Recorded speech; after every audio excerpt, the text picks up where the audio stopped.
Okay. Should be good now.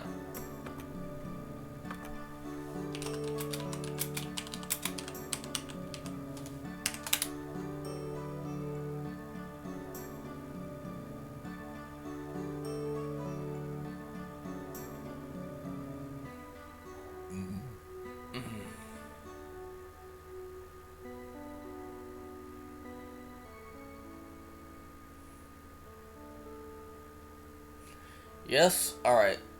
Yo, Ma Skills. Welcome to the stream, dude. Welcome to the stream. What are you cogs views? Welcome to the stream, my dude. We are playing Doki Doki Fallen Angel. It is a Doki... It's one of the many Doki Doki mods out there. Yuri mod, which means that we're getting with Yuri and we're getting on with Yuri and...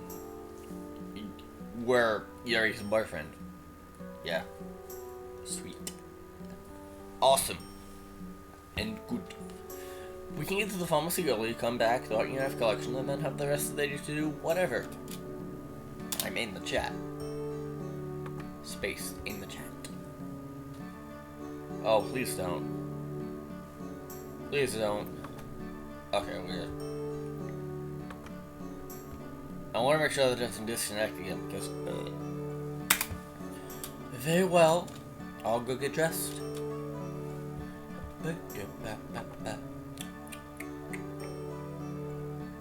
I love the music in this game. The music is so good. I'm good.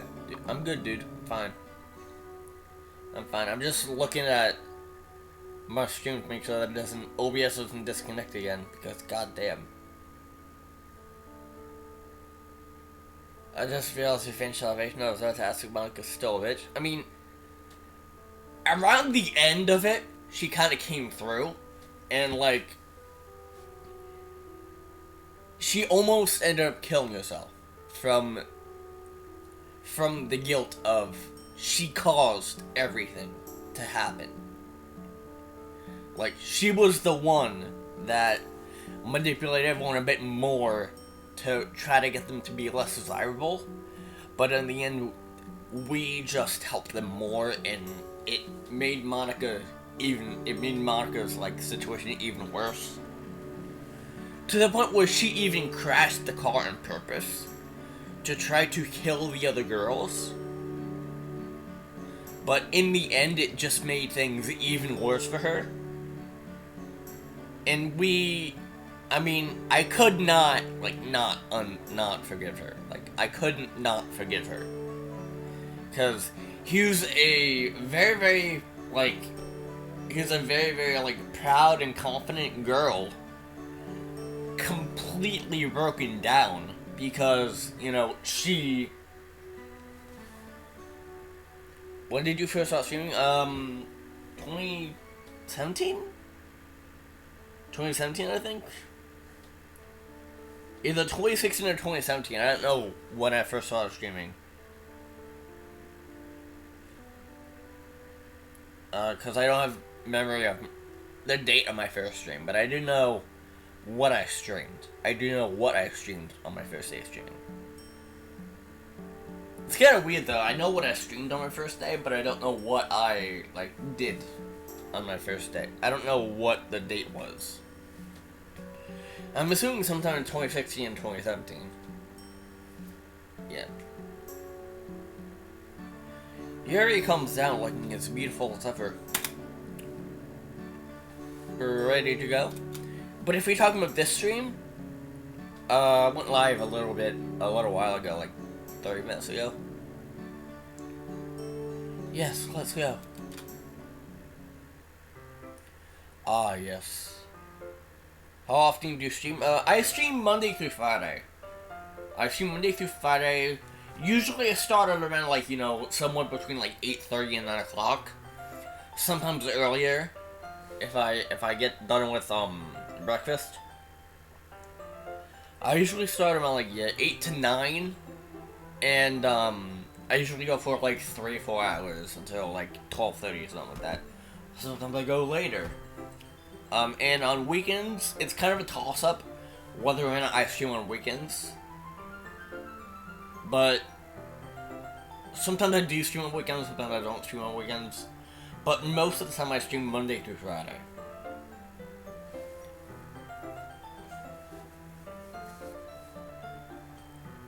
Seems like you're having a hard time with research doing that much. I mean, yeah. I mean, I don't know. I guess because Doki Doki isn't that much of a, like, niche game. But it doesn't matter if I play a niche game or not. What matters is that I have fun. And I thoroughly enjoy playing these mods. Because I got to play a bunch of cool shit. And that's fun to me.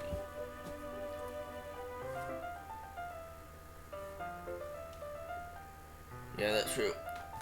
I mean, I don't really care about streaming a niche game. All that I care about is having fun with it, and I'm having fun, so... So, yeah. I started streaming Clone Hero a couple of months back. Hey, sweet.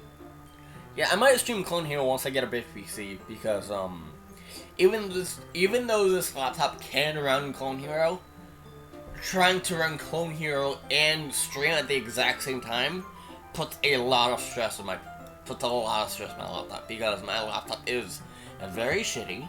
It's not good at all. It is not good at all. And I can get by streaming these kind of games because, like, they're not too intensive. But once I start streaming a more intensive game, it's when I start to see a lot of, like, you know, it's like 15 frames a second and shit, but...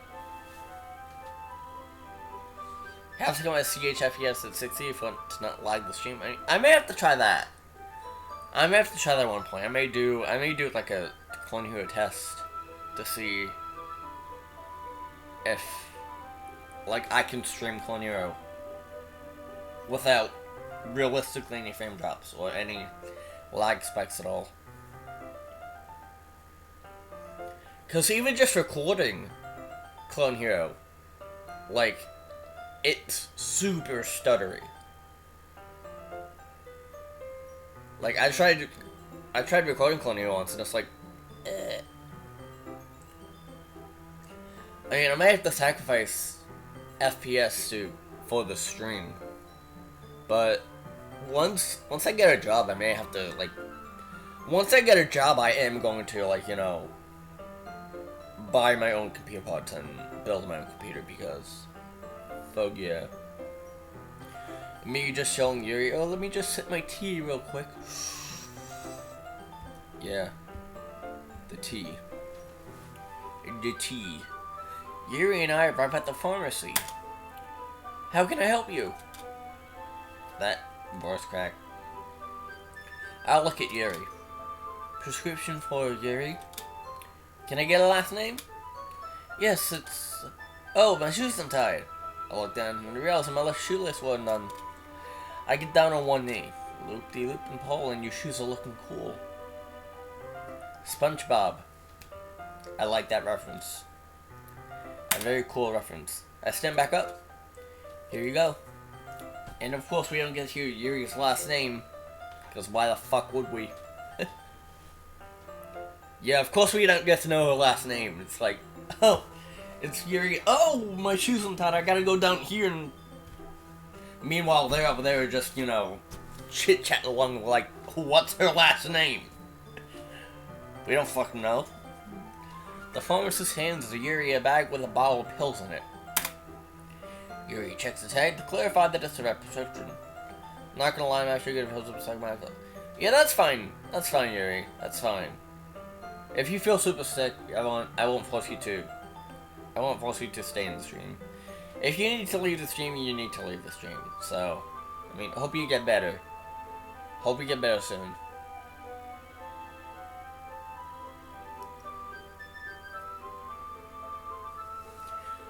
Yuri checks the tag to clarify that it's... I already said that, I think.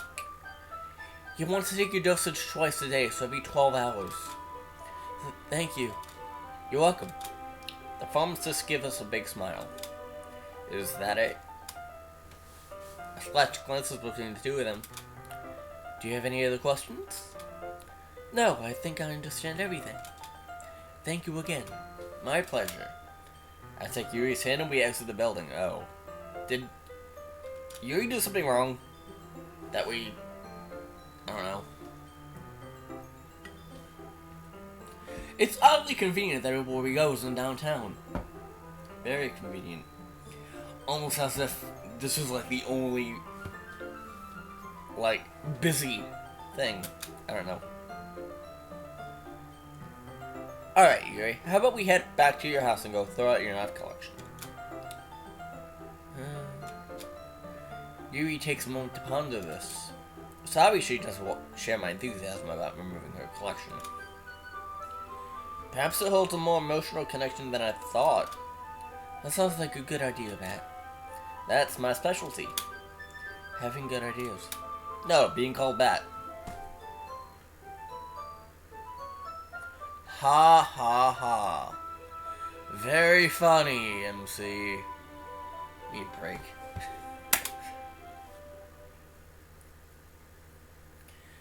We arrived back at Yuri's house.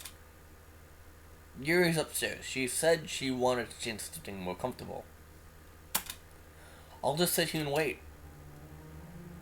Oh, here we go. The mystery person texting us again. What are they gonna say? That mystery person texting us again. That unknown number once again. Someone texting us. Who's texting us? I don't know who's texting us. This person has been texting us for quite a while. And it's like, I have no inclination for who it is. Might be Monica, might be Sayori, I don't know who the fuck it is. I hope you're enjoying your break. Wait. This is the same person who's sending me those weird texts a few weeks back. I type response. What do you want? You know what I want. Get used to having given it to me. This is ridiculous. I don't know what you want, so just leave me alone or I'll call the police. Yeah, probably Monica. You don't have to worry about that. My plan is already in motion. Plan? What the hell does that mean? Bat? Ah! I turned around to see Yuri behind me. Is everything okay? Yeah, everything's fine. I mean, it could be Monica, because the fact that she's trying to push us away from Yuri. Even though in this world, she does not have control of the game, and she's not sentient, she still is trying to push us away from Yuri. Like, she still is trying her best to push us away from Yuri. She's like, oh, you know, she doesn't need that, like, what she needs is to be alone. Like, she doesn't take well to stuff like that. Like, she doesn't do well like that. You won't like what you see if you go see her, like, bitch. Bitch, shut the fuck up. I slide my phone back into my pocket. I just dozed off waiting for you, so you scared me a little. My apologies. It's alright. Are you ready now? Okay.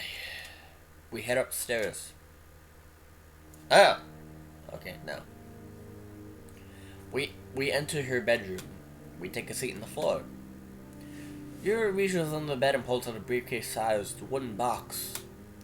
She pops the latches and the top flings open. My eyes sparkle in amazement.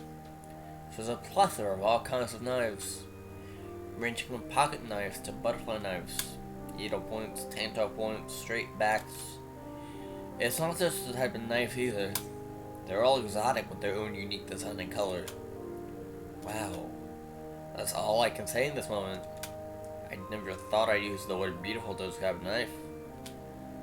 How would you even acquire items like these? I almost asked, but Yuri speaks up first. We in the bedroom, boys. Pog you! They're beautiful, aren't they? She took the words right out of my mouth. Yeah. I thought she may have had just a few pocket knives. This is pretty incredible, though. This one's my favorite. She picks one up. It's solid steel with light blue waves etched into it. I watch her twirl it around with her thin fingers. Would you like to hold one? I nod. Yuri carefully hands me the knife like a sensei handing his pupil a sword. I held the knife in my dominant hand. It's a lot heavier than I thought. As I turn around, its light blue blade reflects the light. Out of curiosity, I ran my thumb perpendicular to the blade. It's sharp. You seem to handle it pretty well, though. I wouldn't say that. More so, I just have the common sense enough to prick my finger on the point of a knife. Probably not the best words to use in this situation. But whatever. Yuri continues to examine me, examining the blade. Oh, it's not. No, she's examining me, examining the blade. Nice. You know that. For a long time, these were the only things I had. There was a time where I had just given up on love. And then you showed up. You showed me I don't need these things. I felt the same way about myself. And that there was no one out there for me. I was just on my life playing video games and be fine with it. But that day when I looked into your eyes, I knew that everything would be okay. How much do you love me, Matt? Huh? I asked, how much do you love me? Well, that's an unexpected question, I suppose. Really? We're doing the endgame references. We're doing the endgame references, I see. I love you 3,000. Are we gonna get snapped now? Are we gonna get Thanos snaps? Thanos, is that you? 3,000? Yeah. That's a big number. That's just how much I love you. Oh ho ho. We got her there. Yuri blushes bright red. That was really cheesy, Bat. It ain't easy being cheesy.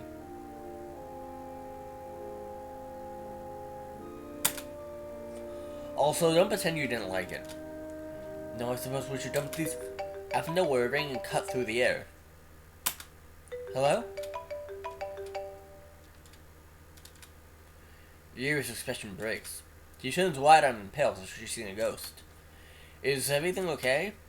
Yuri shoots up onto her feet. We have to go. Now! What's going on? What's going on? You rush out of your house. What are you doing?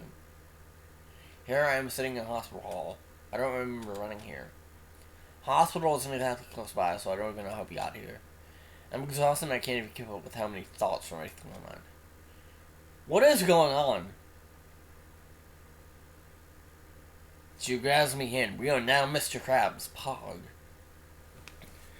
Yuri shoves and told me what's going on. She tried to explain, but she stuttered and talked so fast it was incomprehensible. Suddenly, a small pink pea gets in my peripheral.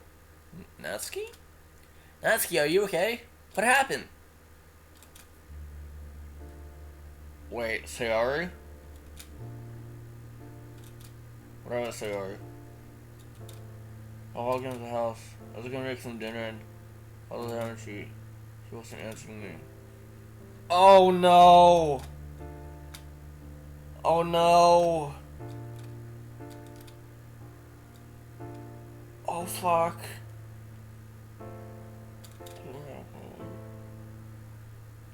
So Natsuki was the one that walked in on her. Oh my god. Yup, I think Natsuki walked in on Sayori hanging.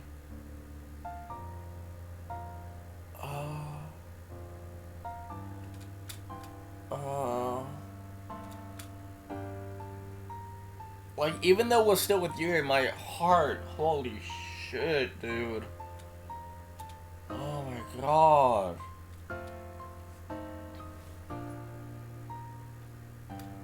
Natsuki, what happened next, Sayori?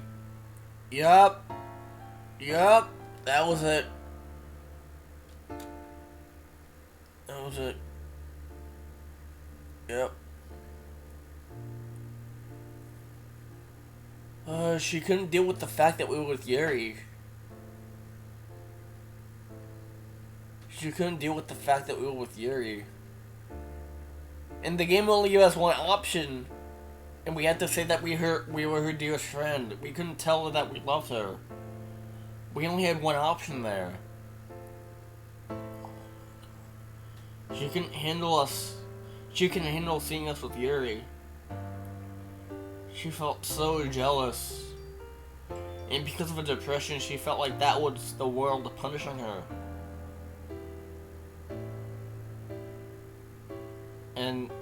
she just ended up taking her own life. Yeah, even in the original, you couldn't stop it from happening. Like, there was no way that we could have prevented that. Even in this mod, there was no way that we could have prevented that. Like, the game never gave us the option to prevent that from happening. Like, there was no way that we could have prevented that. Okay. Well, that was... Whew.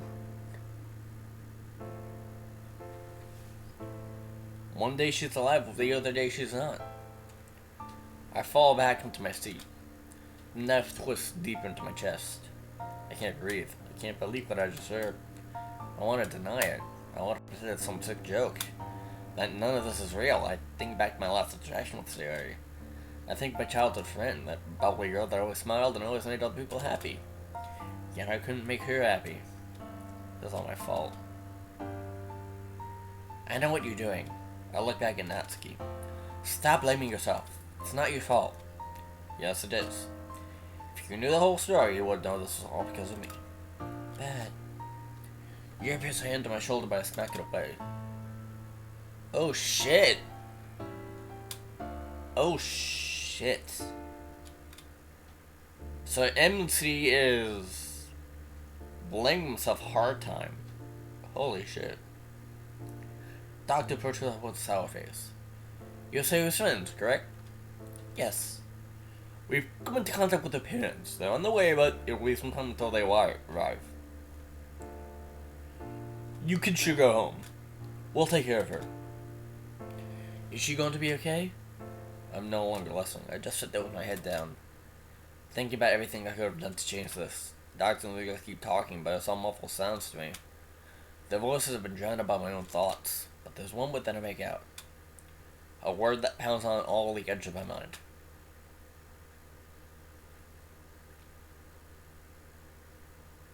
Wait, coma? So you're saying there's a chance that she's still alive?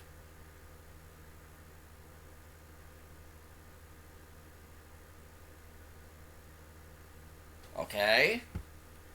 I guess she isn't quite dead yet then, I guess.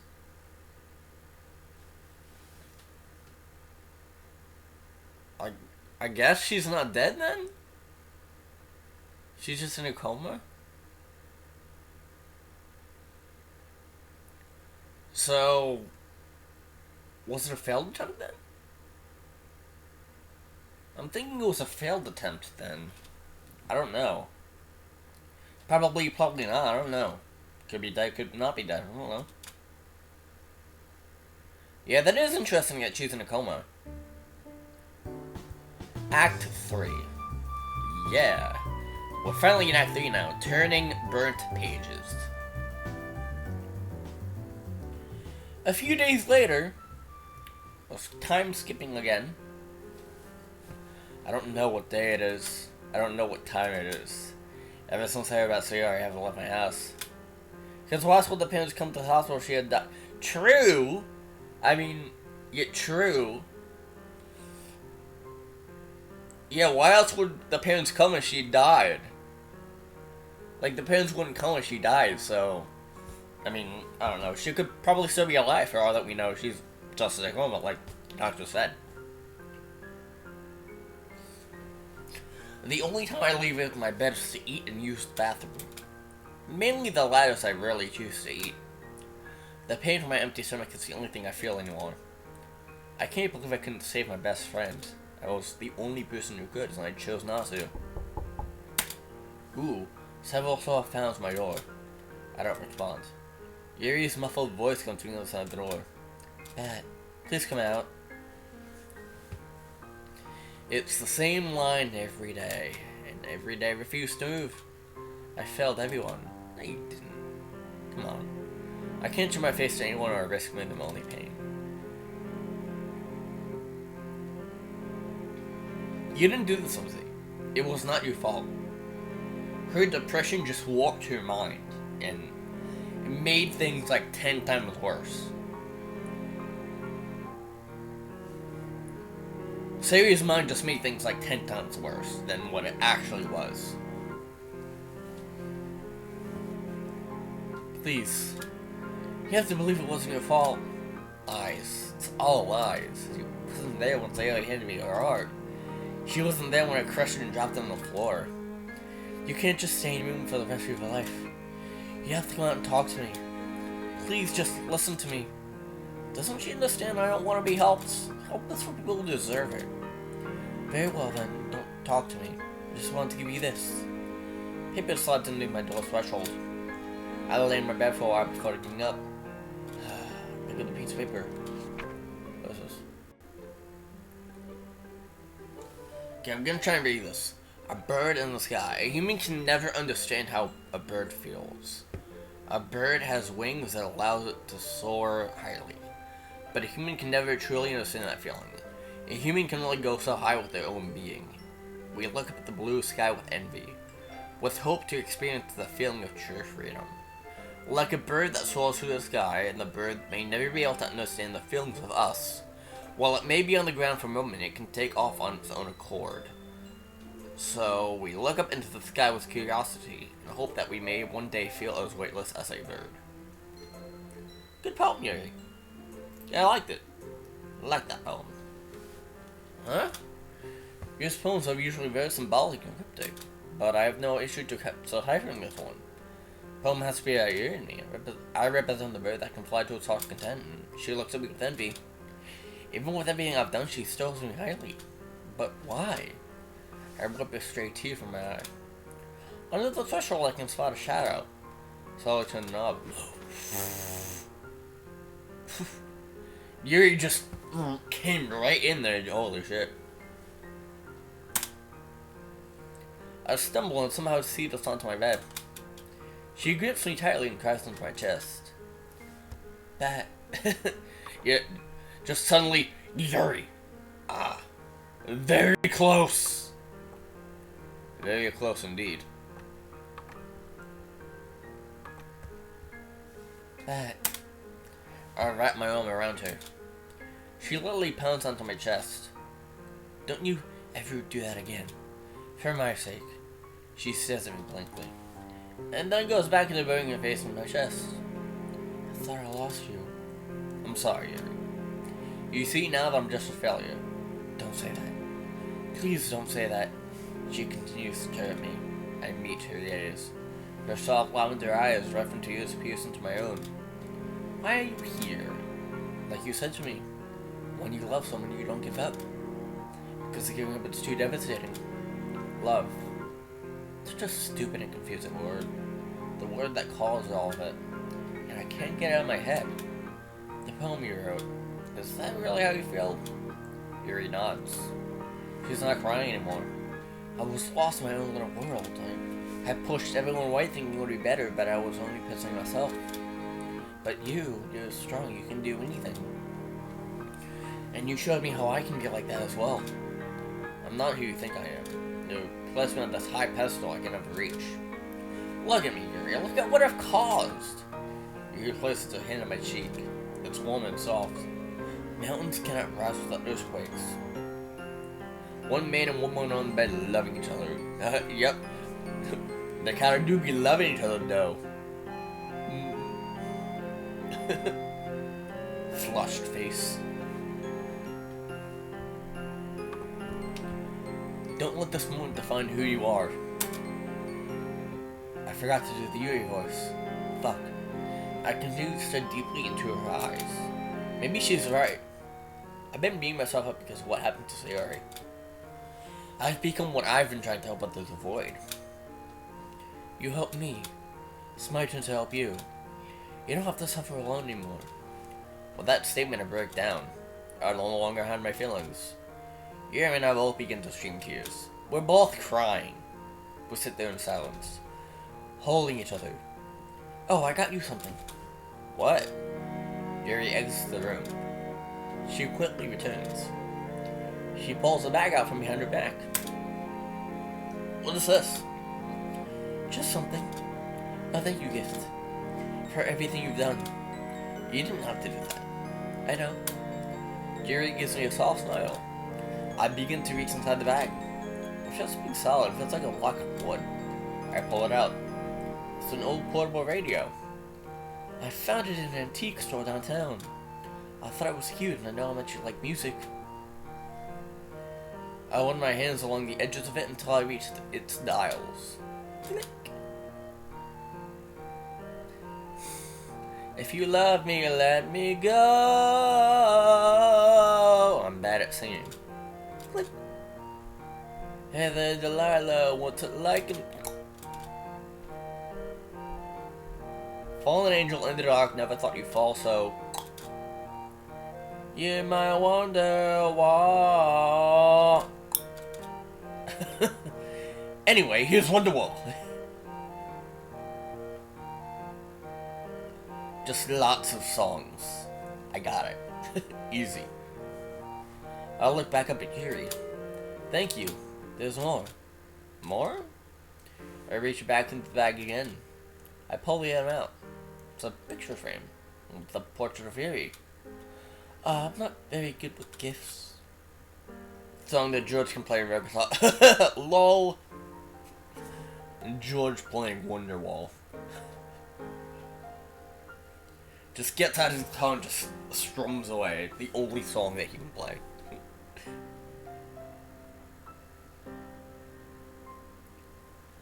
Do girlfriends normally give portraits of themselves to their boyfriends? Not usually in this context, but it doesn't matter. I love it. And I love you. Yuri slides next to me and rests her head on my shoulder. I stare at her. Love. Still such an odd word to me. Every time it exits my mouth, I feel strange. But I'll continue to tell it to Yuri. Because this is the girl I fell in love with. Ah, yes.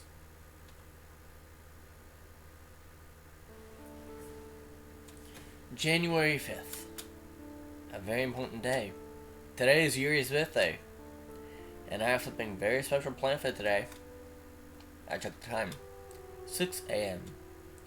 I woke up extra early to prepare. Today should be perfect, and this early morning sunset agrees. First things first, I have to make sure the gift is ready.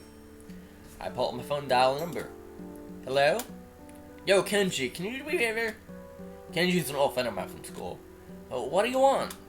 I begin to tell Kenji the surprise I need him to help me with. Oh, we're not gonna know the surprise until it gets there, or fuck.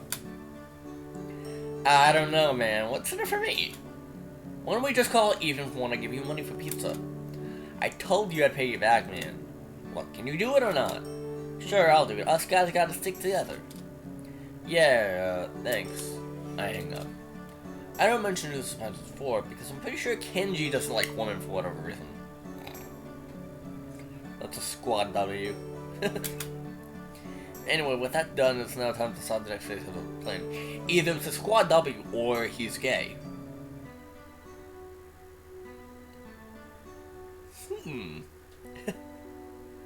Anyway, with that done, it's now time to decide the next phase of the plan. By the time I'm almost done cooking, Yuri walks down. What's this? Waffles. They smell amazing. I scoop the waffles off the pan and place them onto plates. Yuri, you've been served. Thank you. Yuri reaches her led by interceptor. You know, in some countries it's tradition to kiss the cook. And what country is that? Italy? I don't know if that's the country that it is, but sure. Yuri gives me a quick stare before breaking into a smile. Very well then. Ah, yes. Good old kiss the cook prank. Nailed it. She gives me a quick kiss and proceeds to grab her plate. You seem to have brightened up this morning. Of course, today's a special day. Close again. It's not that special. I imitated her voice. It's not that special. Of course it's special. And we're gonna celebrate. What do you normally like to do on your birthday? Normally I swing them alone. Well, this is awkward. Anyway, I have some plans for us today. And what are those? I wag my finger in front of Yuri. Sad! Nope, it's a surprise. Throughout the conversation, Yuri and I have already finished breakfast. I'll take that for you. I grabbed the plates and placed them in the sink. Bet, you can't know what happened yesterday. Where did that come from? What do you mean? You had to go bouncing Jerry. It's a complete 180 how you were behaving this past week. I dropped my cheery facade. Sorry, but believe me when I said I'm not surprised anymore. I want to move on. We'll dwell on the past get left behind. So how about we get out of here and start our day? Yuri's like, I don't know. Okay. Yuri and I found ourselves walking through downtown. Well, let's look at the first thing on our list. I pull out a slip of paper. May I see? No, I told you it's a surprise. Now let's see. I held the paper close to my face so you can't see. Blank. Just make up plans as we go. I never wrote my plans down on it. Ah, yes, let me just look at this blank piece of paper. Okay, I have a first idea. I come with some paper and jam into my pocket. Let's go this way. Alright, here we are. What is this place? It's a poetry slam! I hope you don't expect me to read in front of people. Don't worry, we'll just enjoy ourselves.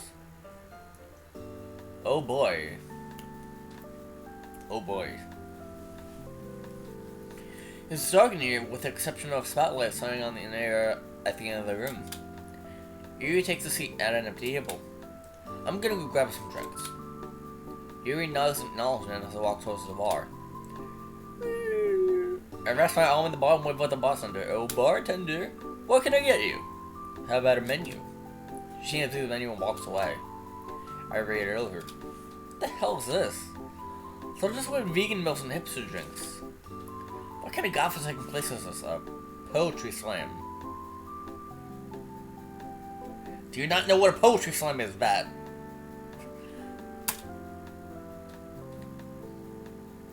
I get the bartender's attention. These are some weird menu items.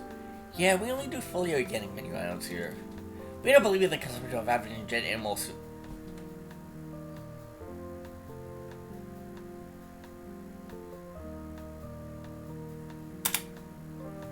None of our drinks here are made with only fully organic and imported ingredients shipped from South America. Oof. I'll stretch my neck over to see if we can find avocados from Mexico. Yeah, of course. We only use ingredients from the wild, untouched by the tyrannical hands of man. I'm sorry. The fuck you just say? What? Okay then. In that case, I'll just have 2 waters.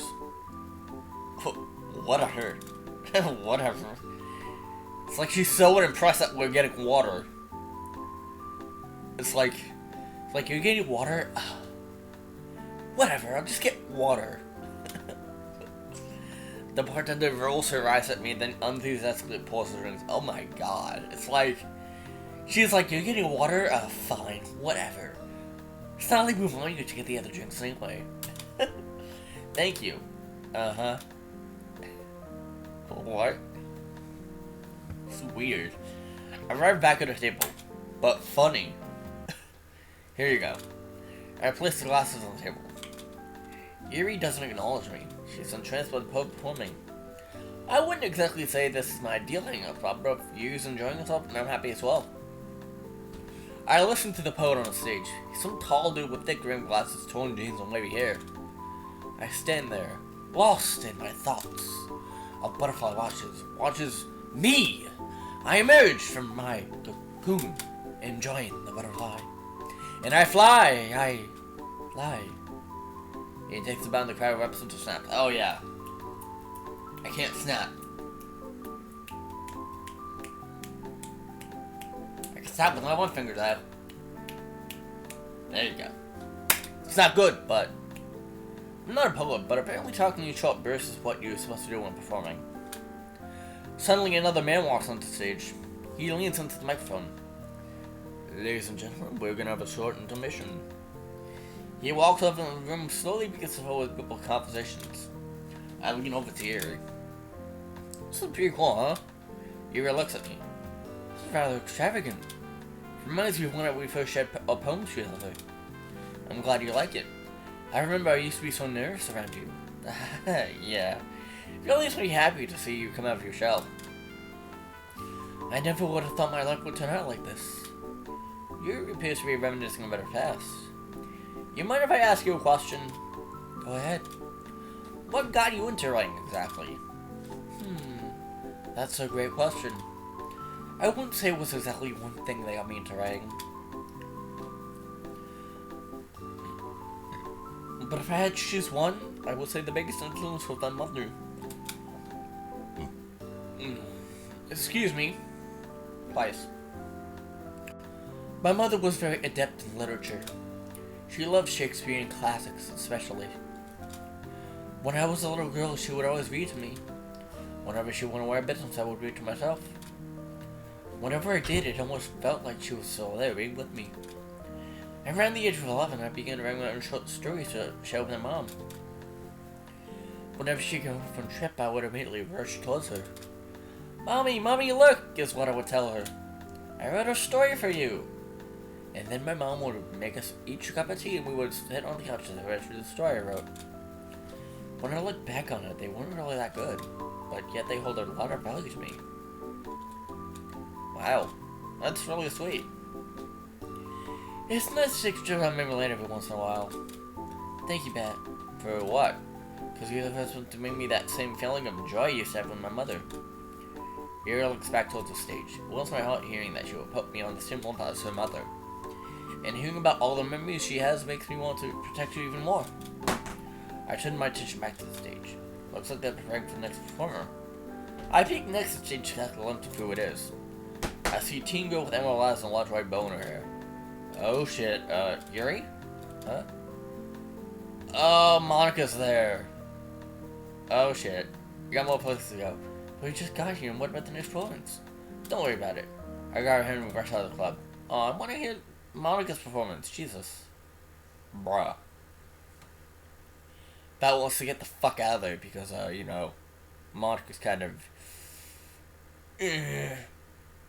Alright, let's continue on. We spent a few hours exploring downtown before returning back to my place. You're just getting ready for our next destination. I'm treating her to a fancy dinner. Good old Monica, yep, always freaking out everyone. Always freaking out everyone and scaring everyone, including us. Because apparently we don't want her to see us. We don't want her to see us with Yuri together. I don't know why, but I mean, sure. Wow, you look beautiful. I'm wearing the same thing as I was earlier. It's no coincidence Monica ran us with bitch ass. Oh, ooh, ooh, and a ooh.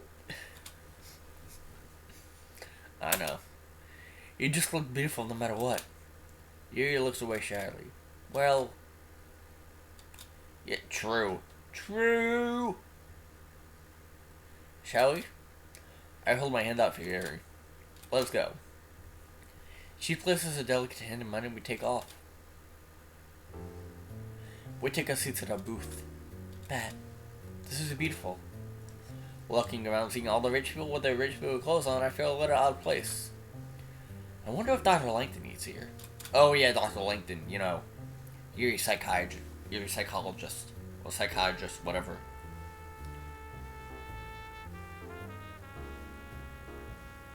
I'll probably look embarrassing right now. Well, what do you mean? Everyone's just so classy here, meanwhile I'll just put on regular clothes. We suck so much because of me, don't we? This shouldn't be really bothering her. I mean, I'm not really bothered by it. Yuri, listen. It's really not a big deal. Nobody's staring at you. If they are, it's not because they're shocked that such a beautiful person can exist. You don't really mean that. I do. Thank you, Pat. The waiter comes by and places menu for us. How are you two doing today? Great. Wonderful. May I start you off with any drinks? I'll just have water. His scribbles says no better for Yuri. And for you, ma'am? May I have some Cabernet? I pierce my eyebrows. The waiter opens his mouth for a second, but closes it back up and basically goes, He's probably like, never mind. Your girl looks nice, fairly mature and older than what she actually is, but I'm so surprised he didn't ask for an ID. Will that be all? Yeah. He walks off. Why? Only a little. If that's okay with you? Yeah, it's your world, dearie. I'm just living in it. Seeing her shyly giggle makes all the money this is gonna cost me worth spending. Oof. It's probably gonna cost a lot for that one wine. Now don't go getting tipsy on me, alright? We still have other places to go after this. I won't, I promise. We pick up our menus. I'm nearly going to cardiac arrest. These prices are outrageous. Try hard not to show any facial fury. But these prices are very high. I cannot pay for... Don't worry about it, Yuri. You don't have to worry about money today. Thank you. The raid returns, drinks in hand. Are you two ready to order? He pulls up his pen and slaps it against the notepad. That was loud. May I have the smoked salmon? Fine choice. Expensive choice. It doesn't to me. And for you, sir? If all of these are so pricey, I'll have the fettuccine alfredo. I like pasta, plus it's a relatively cheap menu item. Is chicken okay, or do you want to upgrade to shrimp for a few more dollars? Who I look like, Bill Gates? No thank you, it's fine how it is. Of course. He takes our menus and hands off. Hopefully you didn't catch on to how nervous I am about paying for all this.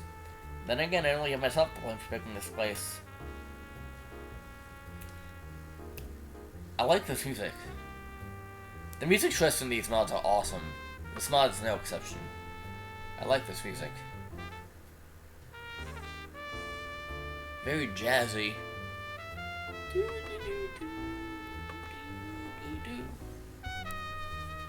The waiter returns with our meals.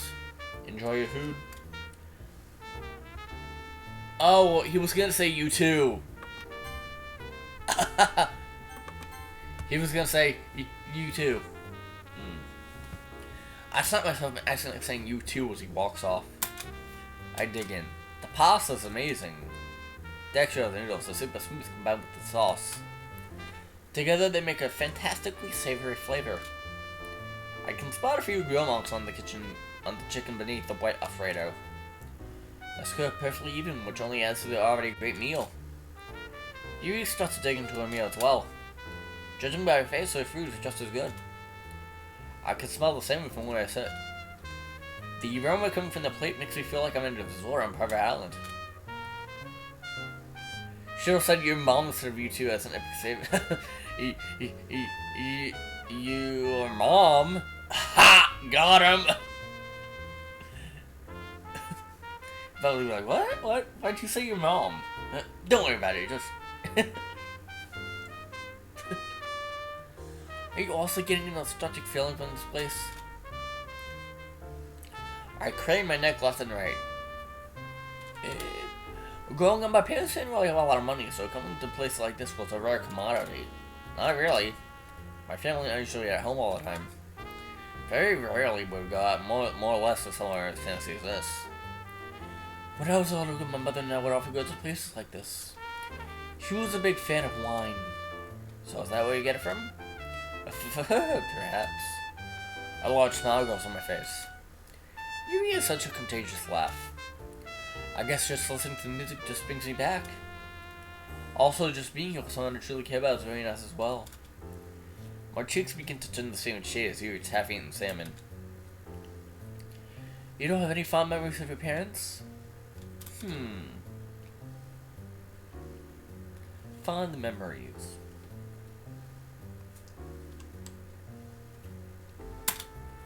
I subconsciously start to rub my chin. I remember one thing. I begin to check myself, recalling the memory.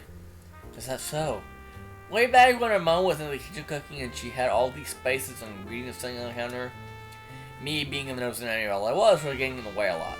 Eventually, my mom got pretty annoyed and needed a way to get me out of the kitchen. Now, my mother was a very creative lady, let me tell you. She pointed to a bottle and said, "Sweet pea, can you hear me that?" So I grabbed the bound bottle and all of a sudden the sweet aroma filled my nostrils. The bottle smelled like I'd walked into a bakery on an early Sunday morning. My mom looked at me as if I liked the smell. I nodded my head vigorously in response. With a sadistic grin, my mom looked at me and said, "Why don't you take a sip?" Me, bowing the naive 9-year-old I was, pressed the huge bottle to my lips, tipped my head all the way back and took a huge swig of whatever liquid was inside. What happened next? What happened next will shock you. As soon as that stuff stuffed my tongue, it felt like my mouth was mince out with perfume. I completely spit out what drinking on the floor and nearly threw up. And maybe I did throw up, I don't really remember. All I ever knew was my mouth tasted like a car tire and my breath smelled like peppermint. I'm sorry, that's just really funny. My mom thought so too. Turns out the bottle was straight vanilla extract. And the reason my mouth tastes like perfume department because vanilla extract contains about 40% alcohol. That must have been awful. It was, but I guess when I look back on it, it's actually a really nice memory of what my family used to be like. Yuri shifts her body and places her hand over mine. It's as warm and soft as always. It makes me wonder what kind of hand soap she uses. How about a toast? Okay. Yuri races her cabinet and I follow my water. Here's to the ones we hold in our arms. Here's to the ones we keep close to our heart. Here's to the one I choose to live by. Together till death do us part. That was an oddly poetic toast, but I paid no attention until the most curious one got to push mine. And together our glasses collide. With a full stomach, I push my plate aside and call for the waiter. He hands me the bill. Alright, let's see. I read the bill. If I was a central Harvard monitor, I'd be going off the charts. Is everything okay? Yeah. What, you think a little bit of money is gonna put me down? I hand the waiter my card. Are you sure you don't want me to? And when I hand her the signal to stop. It's perfectly fine. It's just money. Smile on your face, however. That's priceless. I see you being cheesy as always, MC. You sure know how to treat a lady bad. Just doing my boyfriend duties. The waiter hands me my card. Plus, you already know how I get my money. The waiter gives me an odd glance. I probably should have said that in front of the waiter. Oop. Oop. Great, now you probably think I'm some sort of drug dealer. Is there anything else I can do for you? No, this was very great. You two enjoy your evening. He walks off. Evening? Actually, my watch. I'm not wearing a watch.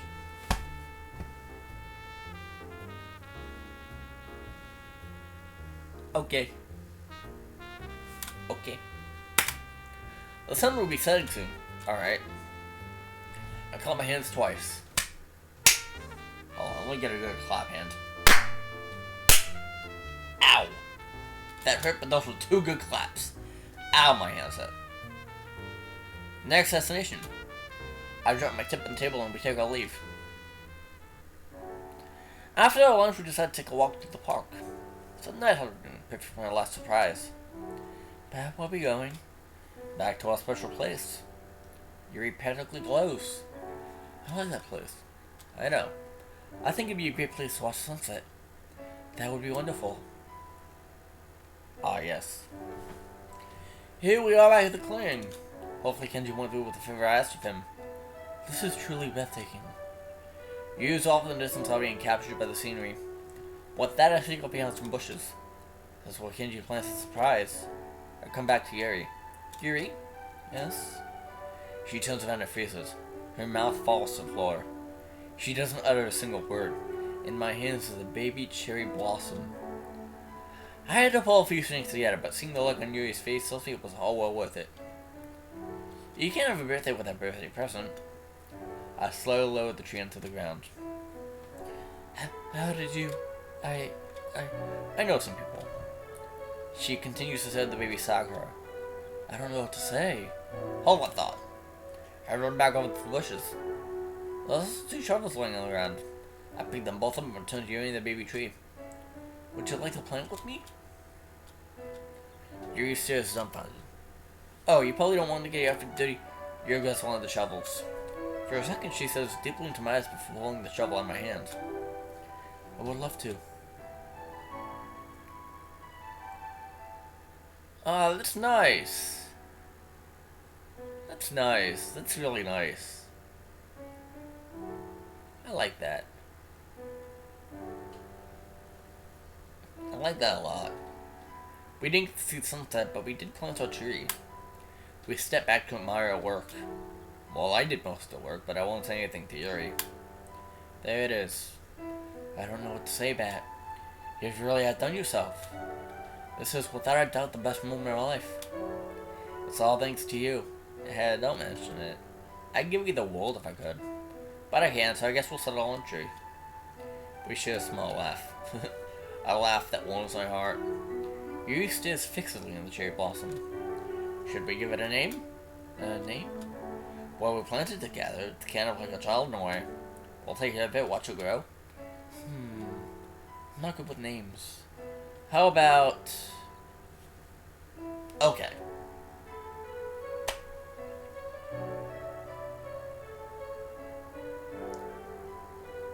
We can enter a name for the tree.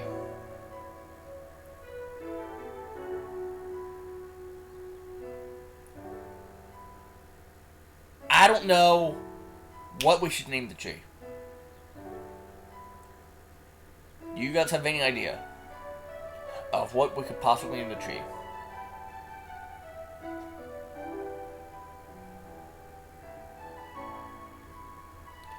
It's a sakura tree. It's a cherry blossom. It's like Japan, Japanese, Bartholomew. It's like Japan, Japanese.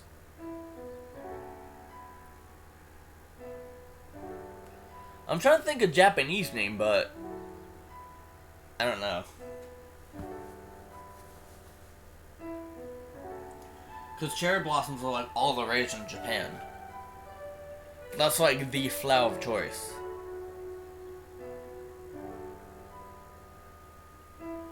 So I don't know.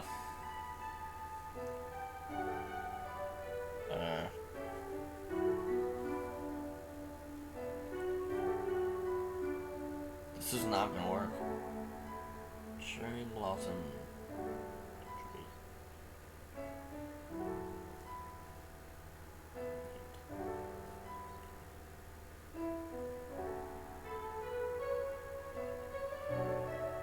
No, that's not. Because we're naming the cherry blossom, so it's like. I don't know what to name it. Nakaya? Honestly, I have no clue. Let's go!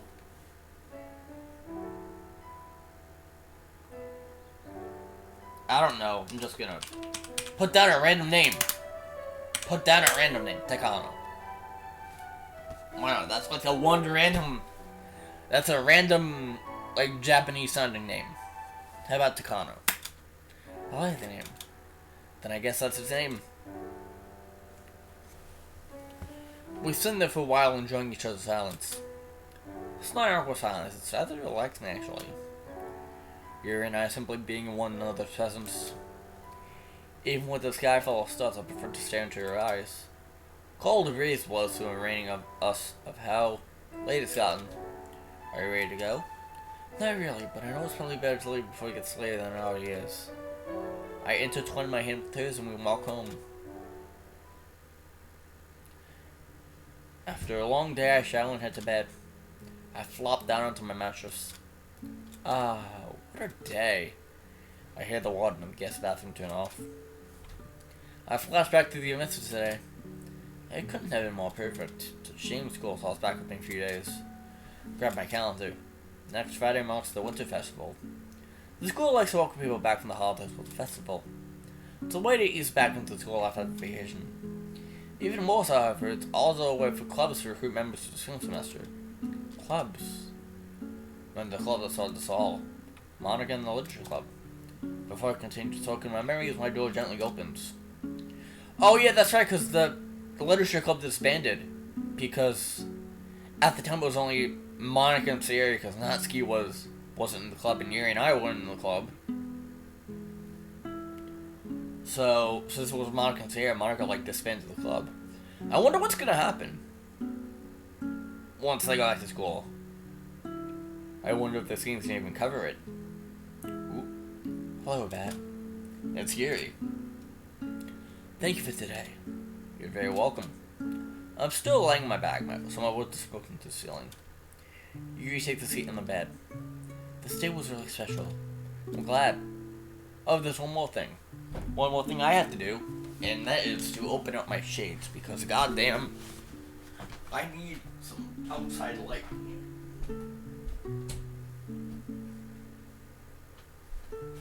I need some outside light here, so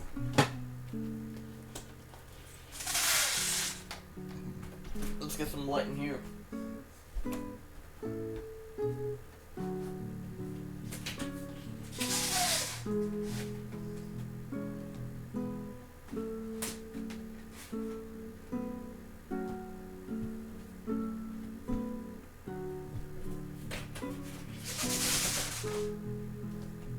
There we go. Alright. Let there be light. Oh, there's one more thing. Huh? I gotta bring up my drawer. My stream's still doing good. Alright, sweet. It's still doing Gucci. I get up and open my drawer. I pull out a sheet of paper. I wrote this after yesterday. Thank you. I hand you the paper. I then lay back down onto the bed. She says a bit defending me before doing the paper. Lost in the dark. Concrete surrounds me on every side. Every direction is nothing but pitch black. I cannot see even what's inches in front of me. I'm lost. Which way is up? Which is down? Forward? Back? This tunnel darkness consumes me.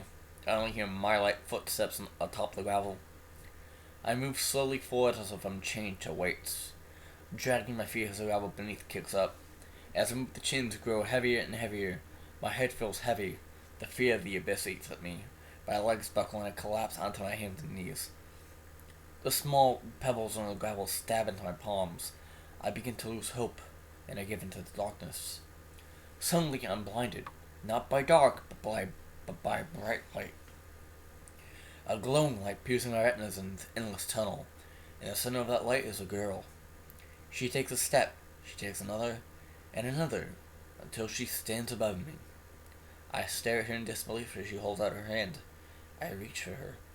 The moment my skin makes contact with hers, I'm transported out of the darkness.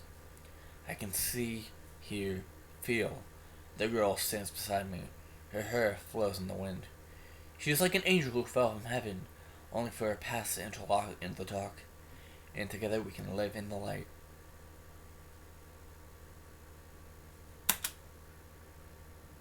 Good poem. It's a really good poem. Watch your eyes glide left and right following the words. Eventually she stops and continues to check the page. Is this really how you feel?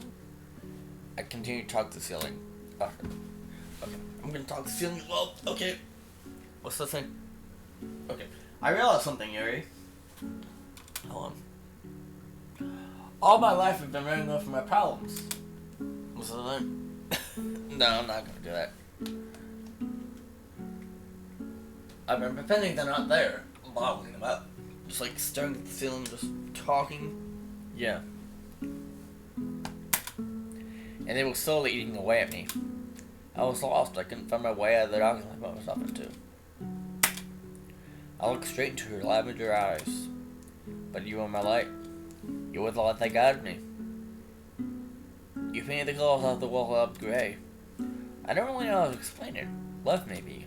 Don't even know what that word means if I'm being honest. But that's just how I feel. I want to be with you, Gary. I want to spend all the time we have on this earth with you. I can't imagine being with anyone else. No matter how long or how short it is. Even if I were going tomorrow, at least I'd be happy knowing that I had met you. Because you're single-handedly the best thing that ever happened to me. So thank you. Thank you for being who you are. So yeah, that's what I think. She looks at me from an old friend she hasn't seen in years. Her eyes glow in the dim lighting of my room. She stares at me, speechless. It's a bit awkward, but I don't dare break the silence together. I just hold her gaze within mine. Time stands still. Because my room is in a single room floating in space. Only you and me occupying it with no one else to intrude. Yuri moves over me. Kiss. Ah, yes. That's a wonderful idea. Thank you for the follow. Thank you for the follow. Thank you for the follow, whatever that was. I really appreciate it. I really appreciate that follow.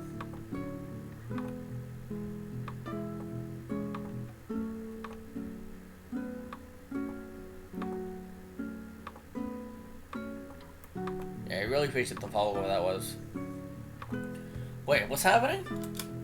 Bad. You have no idea what your words mean to me. Well, this is how I feel. It was me. It is time for intimacy. Oh, thank you for the follow, Modest. Thank you for the follow. Yuri hangs over me with the temptation to collide. Our breaths are heavy. I look at Yuri to confirm what's happening. I want to do this. Okay. Yuri leans down, her lips meet mine. I've never done this before. The nervousness from when I first met Yuri is back. We're both sweating as if we're both at a loss of what to do. I feel my heart bursting in my chest. Yuri speaks softly. Neither will I. And then they fuck. We're back at school. Time skip to back at school. With this music.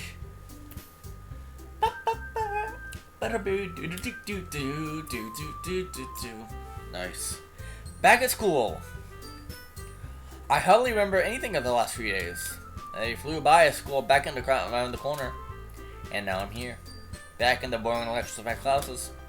I still don't see a point to school. I can just go to school to be an art major. Then I have a line of jobs awaiting me. Right? I guess it's not too bad, however. It's refreshing seeing my classmates happily chit-chat about their vacation. Meanwhile, the teacher attempts to obtain everyone's attention. She fails to do so with the bell for lunch about to ring. These last 5 minutes go by agonizingly slow. I shove my homework into my backpack. Homework in the first day back, I'd rather be in prison. I twirl my pen in my hand and I can't help but overhear the conversation next to me. I'm not purposely being nosy, they're just talking quite loudly. I don't understand why girls can't use their indoor voices, but it looks like one girl is showing the other a message on her phone. I don't think it's real. Are you saying you don't think we should do something like that? It makes total sense. It's really good, but I guess it does make sense. And she wonders why people don't like her. Sounds like more girl drama. I always find it weird how girls talk about other girls behind their backs. Why did that scare me? Bruh. The sound of the gates of heaven being opened. I get up from my seat and go to lunch. It's a nice day, so I choose to eat outside. Unfortunately, you and I don't share the same lunch, so I was left to sit by myself. I go ahead and sit on the large tree in the courtyard. Makes me think of Takano. I plug in my earphones to listen to music. Over the last few days, I've spent some time compiling my favorite songs to make the ultimate music playlist. A collage of all my favorite songs. This list is truly a pinnacle of music. I press play. Skip, skip, skip. While I'm looking for a song, a shadow appears over me. I take my headphone and look at the culprit. Hey, Natsuki! What's going on here? Hey. It's the horses. Are you gonna start every conversation we have like that? It's been a while since Natsuki and I last talked. Last time we saw each other was in the hospital. Care to take a seat? Oh, if I have to. I never said she had to, but if she takes a seat on the bench anyway. She pulls a sandwich from her bag and begins eating. I'll start taking for my lunch as well. I should start a conversation. What should we talk about? Are we gonna get on all of these 3 things? So if so, we're gonna talk about what she's loving. Take a look at the sandwich she's eating. Where'd you get that? Home? Well, say it's home, I should say. There's a short awkward pause, long enough for me to ask another question. So you're taking care of the house, I suppose? Yeah. Her parents get scheduled a flight until next month. Suddenly my food tastes better. Not even Sayur's own parents can be here for her. How hard can it possibly be to schedule a flight to see your daughter? Wait, what? Their daughter tried to hang herself. And they can't be there for her? Fucked up. That's fucked up. That's fucked up, dude. I just had to ask him a personal question. What about your dad? She stops swinging her food towards the mouth, lips partly open. What about him?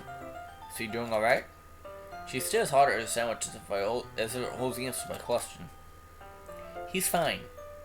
I guess that's all there is to it. He's still broke. The way she's so upfront with that statement baffles me. It's whatever, it's not like I care or anything. And once again, it goes back up. It's probably the only information I'm gonna get from that topic. Let's talk about school. How's it like being back? It's alright. I miss being able to sleep in, however. Haha. I give a small chuckle. What about you? I've been good, thank you for asking. Don't thank me. I was asking to be polite. It's not like I should care or anything. That wasn't very polite. I continued human Natsuki's fake rudeness. My math class is killing me. As I mentioned, math Natsuki became still full on rant mode. Don't get me started. She starts anyway. I don't understand how they expect us to understand any of this. It's like learning a whole new language. Since when did math become more letters and numbers? What the hell even is trigonometry? It makes absolutely no sense. Find X my ass. How about you find a subject with teaching? After basic algebra, everything else is useless.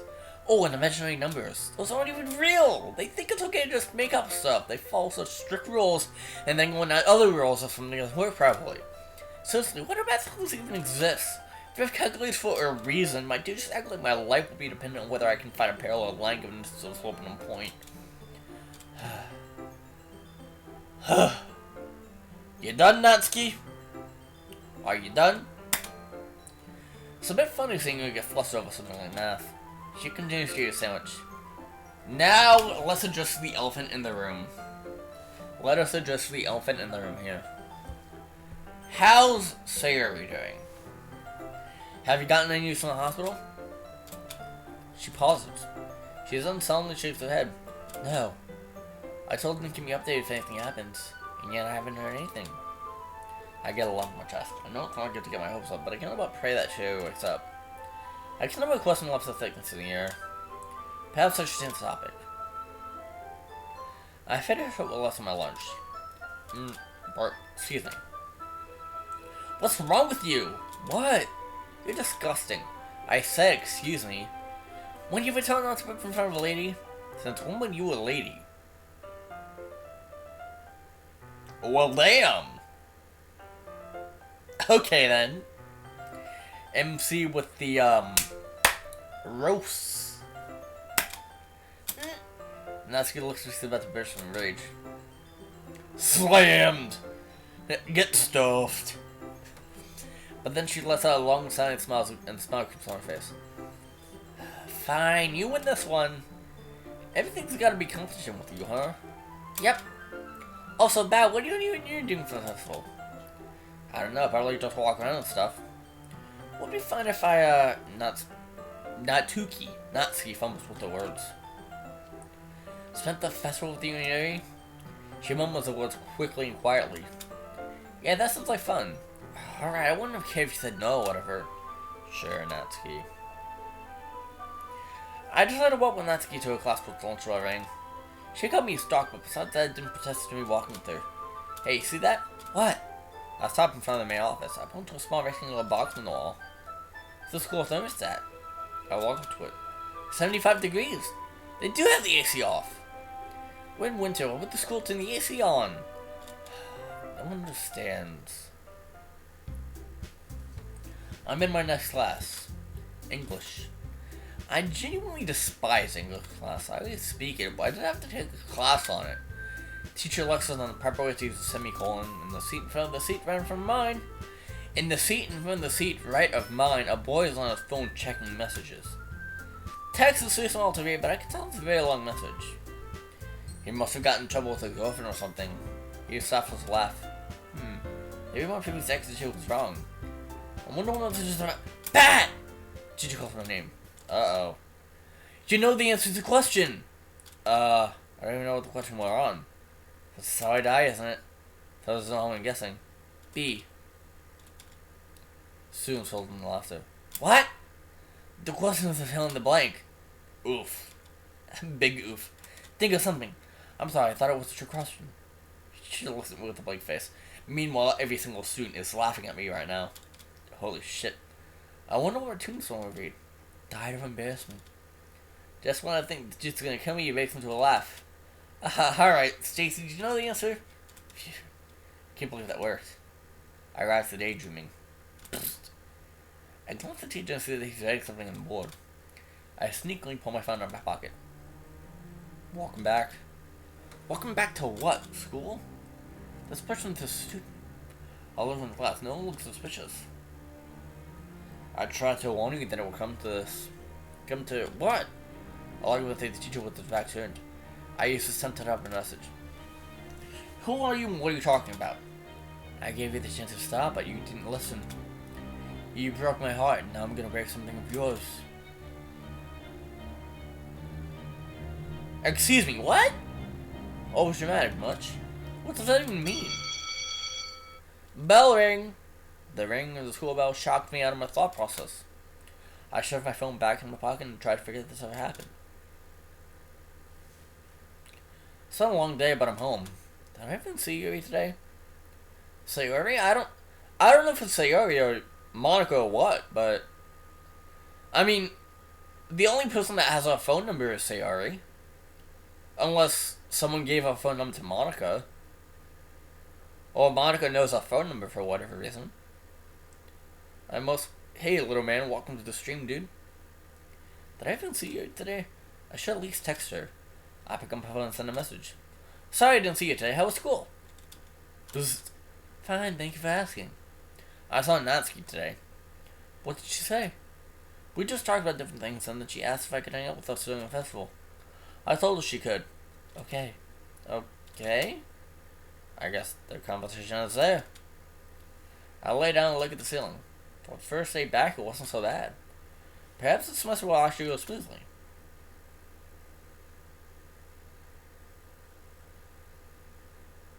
A few days later. Beep, beep, beep. I swipe dismiss on my phone alarm. The sunlight creeps through my blinds and fills the room. I use my last reserve as a willpower to climb out of bed. Wait a minute. Today's a festival! Remembering that all of a sudden gives me a burst of energy. Today shall be a fantastic day. With a clean school uniform and freshly brushed teeth, I thought to make breakfast. I placed 2 Pop-Tarts in the toaster. I begin to think about the cool activities that took go after today. Just think about all the unique foods that would be the cause for my stomach to rumble. Ding! My 2 s'mores Pop-Tarts are ready. I go grab them. Ah, fuck! I nearly given up first Doki Bruins trying to grab them. In a quick motion, I grab the pastries with my fingertips and drop them onto a quick plate. Breakfast time. I finish my meal and check the clock. It's festival time. I grab a daily essentials and depart from my house. I arrive at the courtyard where the festival is being held. Standing here or something. On festivals, there's one required to wear uniforms. I look around and see people in t-shirts, jeans, hoodies, leggings, etc. Then I look at my blazer and begin to feel very stupid. Hello, Bat. I hear a voice call to me. I turn my heel and see Yuri and Natsuki. Oh, you found me. How was your morning? It wasn't bad. You must have left before me, Natsuki. I didn't see you at Sarah's house. Well, unlike some people, I should wake up early. Hey, I did wake up early. I was just busy eating breakfast. And putting a school uniform on? Yeah, I forgot to start quiet today. I guess it's better than you wearing a kimono. I turned bright red and looked at Yuri. I'm sorry, I thought it was funny. Never gonna laugh at that, am I? Nope. The girl's gonna to laugh at my expense. Alright, that's enough. So where are we gonna go first? I don't know. Yuri, what do you want to do? I'm not good with decisions. Of course. Well, since both of you are useless... Hey! I'll decide where to go. Follow me! At the end of the courtyard, they have put up different stalls with games. Natsuki points to a particular stall. There! I follow her finger. A dunk tank? We'll step closer to it. You want to get in the dunk tank? Not me, you dummy! You! Yeah, that's not gonna happen. Why, you scared of getting wet? More so, I just prefer to stay dry. You're no fun. I hear a large voice behind us. Hey, yo, ma! I just didn't see Rob and both looking in our direction. The one who seemed to shout looks like the definition of asshole. Oh, Jesus Christ. Cleveland should show off his biceps, letting you do his low chins, but they're probably fake. Ah, yes. Chad. Go with the bust. What you get in the tank? Oh. Another guy sticks to the group. I wouldn't mind seeing in a wet t-shirt. Doesn't make long for me to realize talk about Yuri. Oh my god. The dude continues laughing at himself. I can't believe those assholes. Bad, aren't you gonna do something? Can't just let them talk to Yuri like that. Right, Yuri? Yuri? Yuri's completely stricken with the current situation. Yuri, are you alright? Can we please go? Won't let them get away with it? Look at them. I turn back to the group of guys who are still watching us. Well, are you gonna give us a show or not? Pat, do something. I look at Natsuki's rageful face. Then to Yuri's petrified expression. Then to Dude Drive laughing at us. Well, I think it would appease my mom, but perhaps I should let it go. Do a stunt for Yuri? What she want me to send up?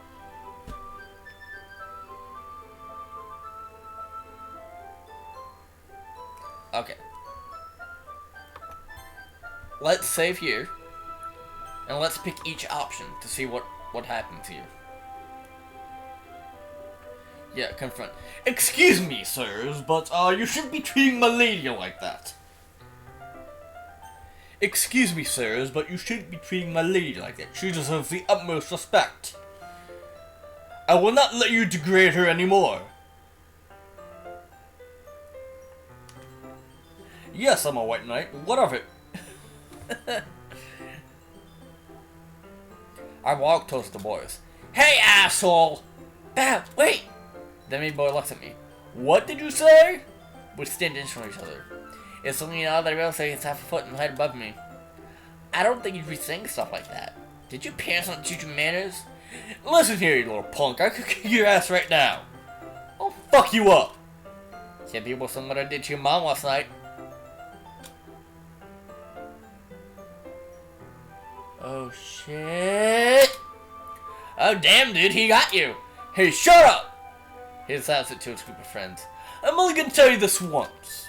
Here, guys, now, but the straight column pulls too close to him. You take that bag or I take your kneecaps. I become swept profusely. Trying not to show my fear, but I'm doing a bad job at it. So what? He looks over my shoulder. Quickly, he lets go just about 2 feet back. I look back and see CJ watching us, arms crossed. Douchebag looks at me again. You got lucky this time. You better watch out, punk. Group boys turn around and walk away. Dad, are you okay? That was badass. Fine, thank you. They won't bring us with us anymore. That was like the coolest thing you've ever done. I don't think it was very cool. You could have gotten hurt. Calm down, Yuri. He's fine. I'm just really getting punched in the face. That would really ruin the day. Hopefully we can move on now. Don't worry, they won't bother us anytime soon. Now, what would happen if we hit ignore? I'd rather not get my last night today.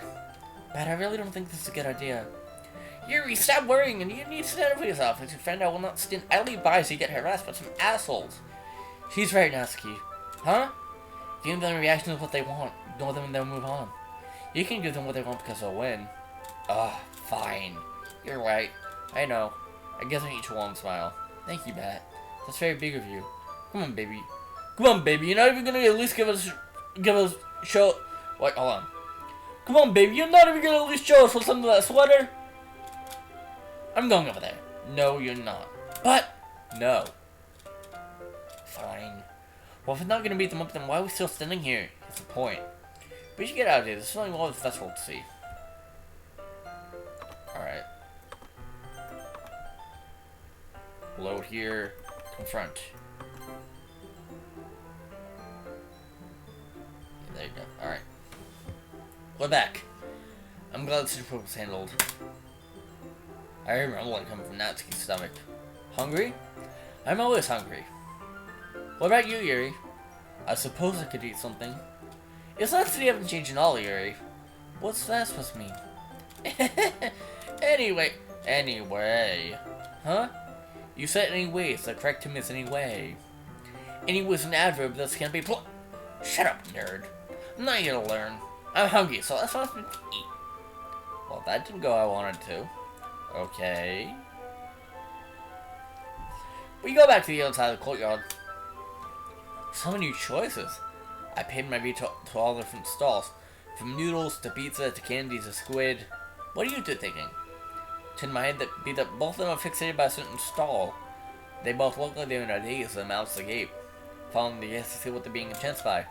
Chocolate? Let's go there! I agree. I too would like to see what the stall has. Alright, let's go. We make our way to the stall. I'll go with Red Bears and take classes manning the stall. Hello, Amy. Amy. From the Amy Like Spiders poem. That was literally just as called. Yeah, Natsuki did that for you. Amy from the Amy Like Spiders poem. The girl's name must be Amy. The way Natsuki reads her makes it sound like they're arch rivals. Cause she likes spiders. Hey Natsuki, it's good to see you again. Amy's still is the complete opposite. The way she reads her makes it sound like they're lifelong friends. What have you been up to? I've been spending a lot of time volunteering at the animal shelter recently.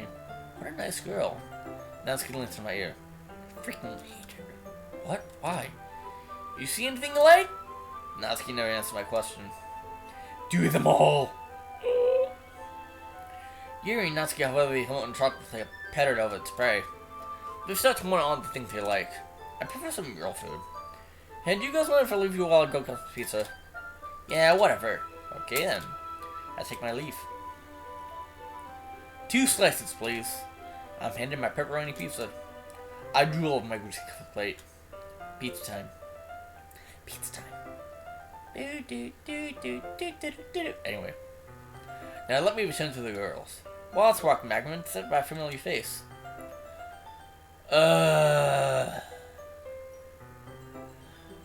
Hiya, Bat.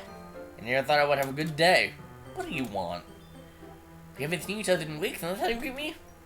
And so, running to take a bite of me, she said leaving an awkward silence. We didn't really live on good terms.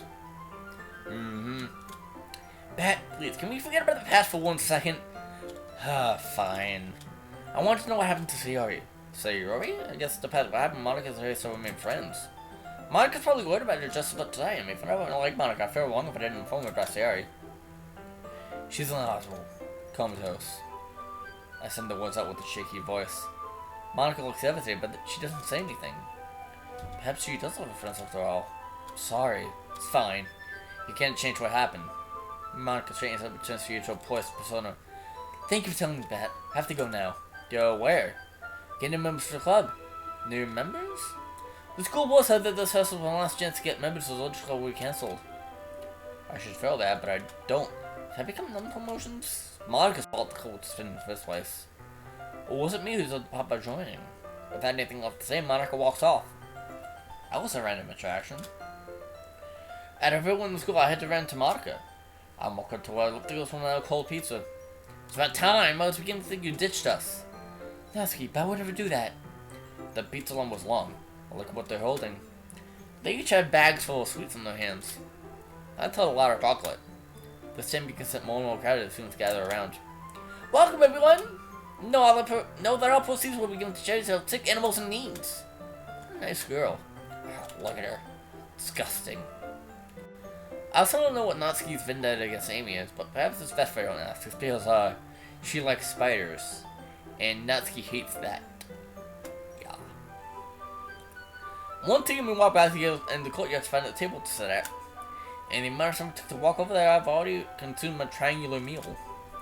We finally arrived on the table under the big cherry blossom. Once again, this tree reminds me of Takano. I wonder if I know how to grow this big. Natsuki and Yuri begin to dig into the bags of chocolate. You know eating all that sugar will only lead to crashing later? Oh, don't worry, man. I'm only gonna eat a little bit. Yeah, right. The chocolate will have a little effect on me. Sugar doesn't actually make it crash. Why are you so certain of that? Dude, just trust me. No! I won't trust you, Natsuki.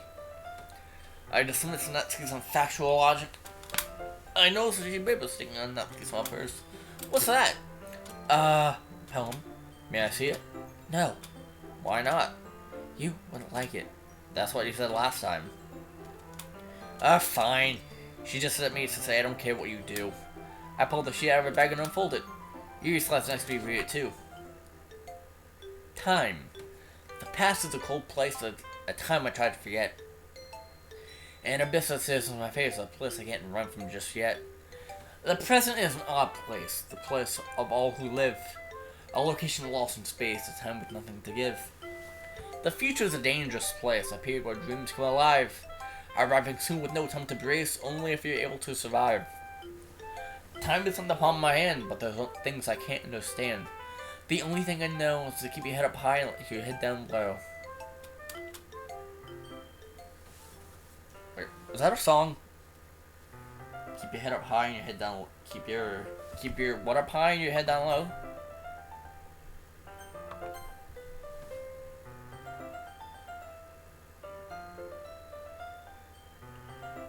Keep your and your head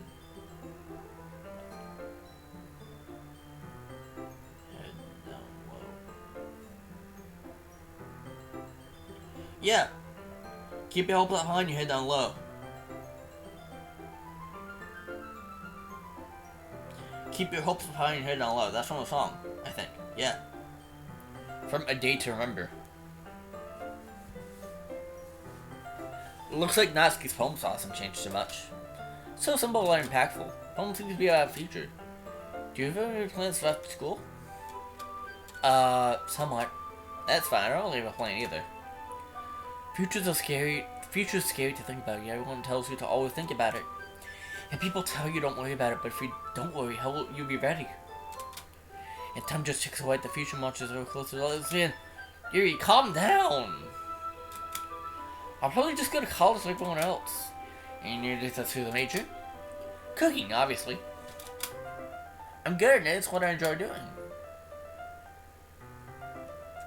And if I can make a job out of doing what I love, then that would be a dream. Good to see Natsuki has a luxury of having a life in order. I haven't the slightest clue of what I want to do. Same here. I don't know what I want to do at all. All I know is I want to go to college. To get that under my belt so that I can get a job. What about you, Yuri? What do you want to do? I wish I could do something I love. Well, what do you like to do? Reading. Your mom also good stuff. She's embarrassed about her hobbies. Why don't you write a book? Go an author. An author? That'd be awesome, Yuri. You can get famous. Famous? I don't think I want that. What if you use pending? Write under an alias without actually disclosing who you are. You're a fantastic writer, Yuri. Probably the best writer I know. It'd be awful for you to waste such potential. Plus, nowadays, thanks to the internet, so it is to publicize your work. I suppose you're right. Of course I am. I get to slowly relax in my seat. Our future isn't exactly a comfortable topic to talk about, but it's so important. What do we do after we graduate? Where do we go? Will Yuri and I still be together? I don't know what the future holds for us. But if that future involves her, I'll be happy. The afternoon sky begins to take hold as the girls talk about different things. Eventually, Natsuki stands up. I was just heading home now. It was nice spending the day with you. It was nice hanging out with you too, Natsuki. Alright, I'm gonna go to the bathroom. I'm gonna go to the bathroom and I'll be right back. Don't go away, because I will be right back.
I'm back.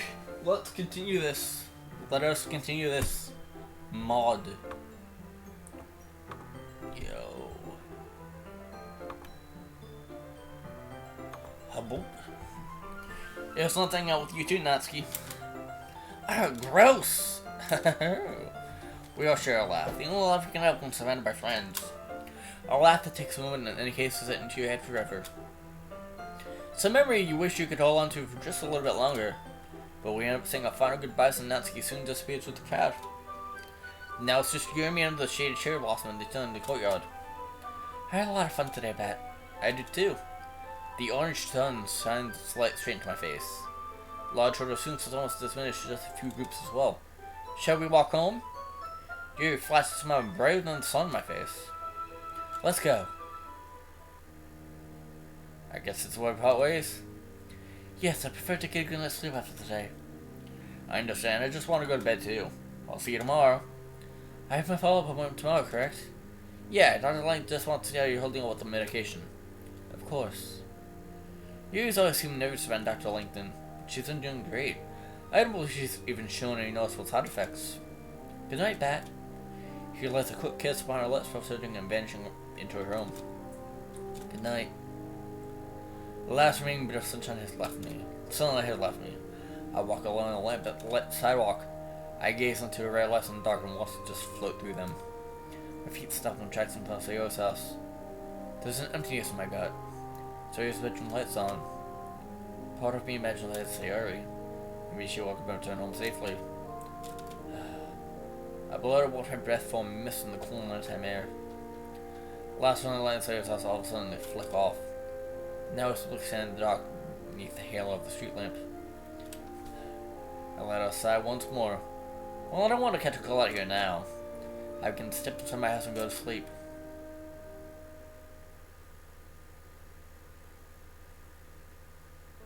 Yes. A light glow shines into my eyes, waking me up. I set my eyes, finally opening them.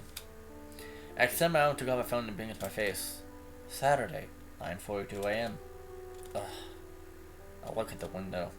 There appears to be some heavy cloud formations growing. Perhaps the storm is coming. I climb out of bed and start my day. I flop down to my living room couch. For a while, I'll just sit there in the surrounding my empty house. Always empty. Huh? Run front to my field of view. It's Yuri. Is it okay if I start heading towards your house? Tap bad response. Yeah, that's fine. My arm falls asleep again as I sit lifeless on my couch. I feel so bored today. Hopefully Yuri slips into from this void that's my living room. For the next 20 minutes I just sit on my couch staring at the ceiling. Suddenly I hear a bell. That must be Yuri. I heave myself off of the couch and make my way to the door. I gently open the door. Yuri appears on the other side. Hey, what's up? Good afternoon, Matt. Are you ready to go?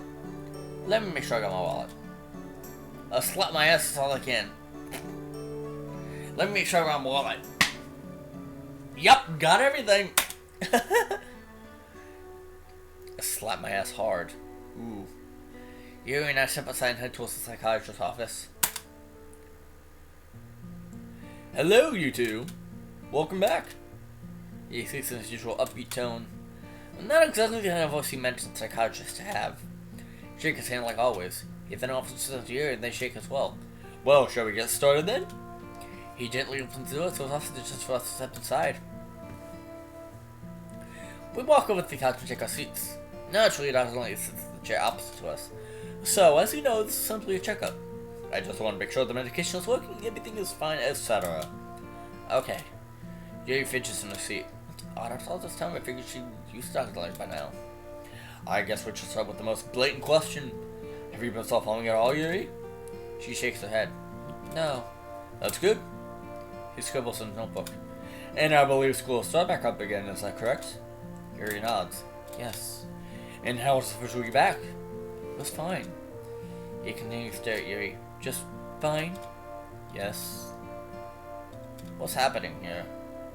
The one word replies supernatural. So she's forcing the words out. That's only the levels of the Yuri. After trying to get back into his chair, he looks down as he notices readjusting glasses and looks back up at Yuri. Are the kids at school treating you okay, Yuri? What do you mean? I'm just asking how the students behave. Are they nice, cheerful? Are you making friends? That kind of stuff. They're okay. That's only he sits at Yuri for a few months and finally writing into his notepad. So you're not gonna bring up the group of boys. Maybe it's not important. Maybe it is. Yuri's nothing weird from by Yuri standards. But is it really a place to say anything? Just a bystander to me, after all. But I feel it's right to know. I have to speak up. That's the only option here. So I guess we have to. I guess we have to speak up about it. Hopefully you doesn't resent me for bringing this up. Well, there's this one interacting yesterday. Oh? He looked onto the edge of the seat. Yuri just said his onto me. There's fear on her face. Maybe I shouldn't have brought it up. Too late to go back on it now, though, so I thought I opened the can of worms. It wasn't anything real, just a group of immature boys shouting obscenities. That delinquent toppling bites on the tip of his pen.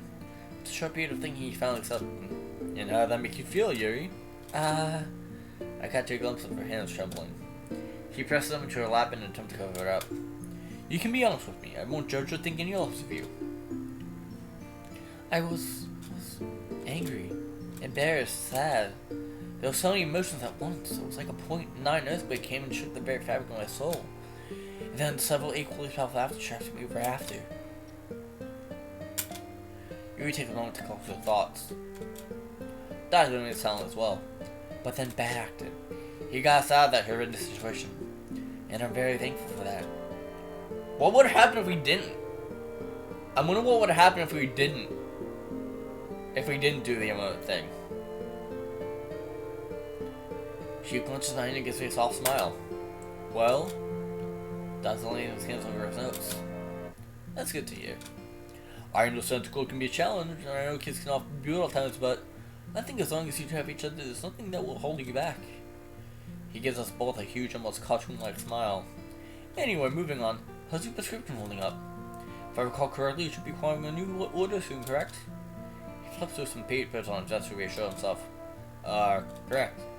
Well, the pharmacy already has a file, so you can go at your own time. Moving his arm in a large motion, he's not so casually checks his watch. Well, he then clasps his hands together. I think that's all we have for today. Any questions? Yuri and I exchange glances. No, I think we're good. Wonderful. Feel free to contact me on whenever you want to schedule a next appointment. With that, he begins to shuffle us out of his office. We arrive at Yuri's house. Well, that went fairly well, I'd say. I'd say that went well. Hint, hint. Hint, nudge, nudge.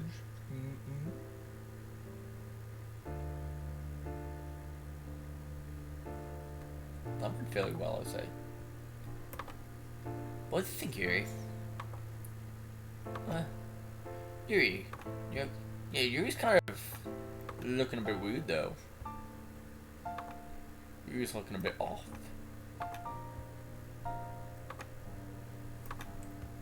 Yuri, you okay?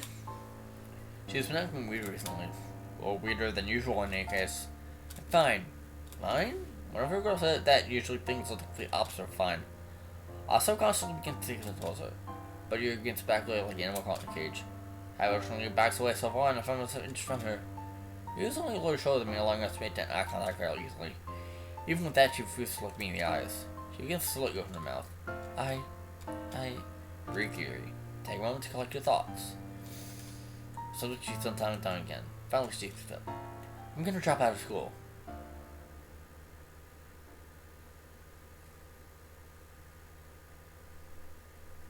I'm sorry, what? Why? What? Drop out? She can actually see us. Okay, time out. Rewind. You're what? The ginger knows my voice. This is why I didn't want to tell you. I knew you'd be upset. Wait, how long have you been keeping this from me? For a while now. I felt disappointed and also a bit furious. The thought of Yuri hitting such a big decision really hurts. Why are you just now telling me? I didn't want you to worry. Yuri, all I do is worry about you. I couldn't know considering culture in the face such a disturbing cute puppy. I didn't realize that was such a burden to you. Someone you always have to think about and worry about. That's not what I meant. I hate to be a burden to you, but I didn't say that! I guess I'm not just capable of looking at myself. After all, I'm just a girl with the girls along her arms. Go with no friends other than words on a page. I'm useless. No, Yuri, you're not. The explain we feel that you expect my life every waking moment of the day. Don't get upset at me for the secrets we've been hiding. Look, now we're getting off topic. Back to my point. You can't drop out of school. Why not? You just can't. That's not your decision to make. Regardless, it's still a bad decision. You just don't understand. That's the problem. You never tell me. Okay, answer me this. Why do you want to drop out? Your grades are exceptional. That's nothing to do with the grades. Just because of the bullies yesterday, I told you not to worry about them. My voice goes more into with each sentence. It's not just that, it's... What is it? I can't say. No, we're not keeping any more secrets from each other. Tell me what's wrong. I don't want to talk about it. No. I worked hard to get closer. One more again, she's shutting me back out. Damn it, Yuri! My thoughts are cloudy. I don't know what to do. If I let her stress frustrations really come back out. Just tell me what's bothering you. I can't. I feel my bloodstream heating up. Please help us. This may help. Please don't do this. Do what? Help you? Listen to you? I strictly take time to find make a professional treat and your problems. Everything I do here, it's all for you. You just checked out, we're trying to hold back tears. I didn't want this. You didn't want this? Of course, Yuri. How could I forget? I'm just gonna chase you down, barge into your house, and force it away into your life unwanted. It's not like that. Then what is it like? I don't know. Please just stop saying that. Surely you have to know something. This is going nowhere. My hands are shaking, so I drank a liter of energy drink. I can feel the thing melting in my ears. I have to keep pushing forward. That is what she did when I first found her cutting my wrist. She pushed me away as far as she could. I can't let her ruin the laugh. I can't take a glimpse of myself in the window. My name's reflection says back at me. What if she disgusts me? Here I am yelling at the girl I thought I loved. That? Years what sent me on my days. She's no longer yelling. In fact, her voice is the quietest, barely audible. I don't want to see us like this. I love you. Love. I've heard that word so many times past several months. I've heard it come from Yuri's lips, my best friend's lips. It feels been so much as lost all meaning. If you really love me, you would tell me what's wrong. If you trust me, you would give me time. I don't need to trust anymore. I could taste the venom dripping from my teeth. Bitter yet satisfied to feel spit in my mouth. Tear glass on Yuri's face.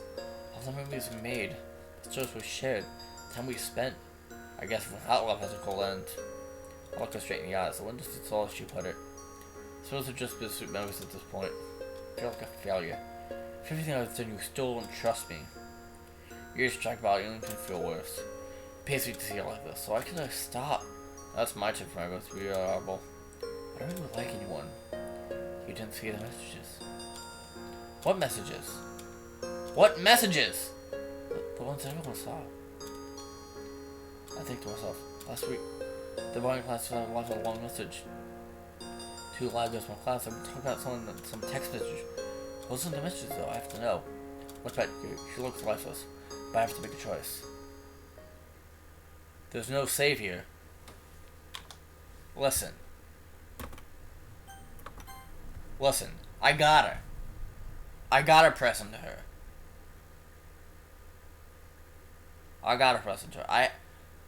If she doesn't tell us what the issue is, we can't help her. I know some of you are gonna say drop it, but I can't. I just can't drop it. I gotta press on. She has to tell us what's happening here. Because if she doesn't, then we can't help her. Yuri, you have to tell me what's in those messages. I can't. Damn it, Yuri, you're not helping me. Everyone just get close to push me away. This is bullshit. How can I help you if you don't tell me what's wrong? What do you think those messages make me want to drop out? Do you regret falling in love with Pat? That question comes out of nowhere, but there was some point answer. No. I regret believing that you had fallen for me. You're just taking me back from my statement. Perhaps we can feel like waterfalls, but twos don't fall. Crash. Go away. What? Go away, Bat. Her voice is so really odd. What? Is this how you want it to be? Please, just go. What?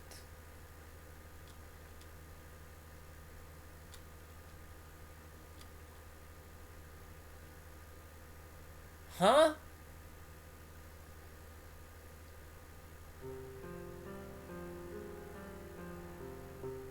What?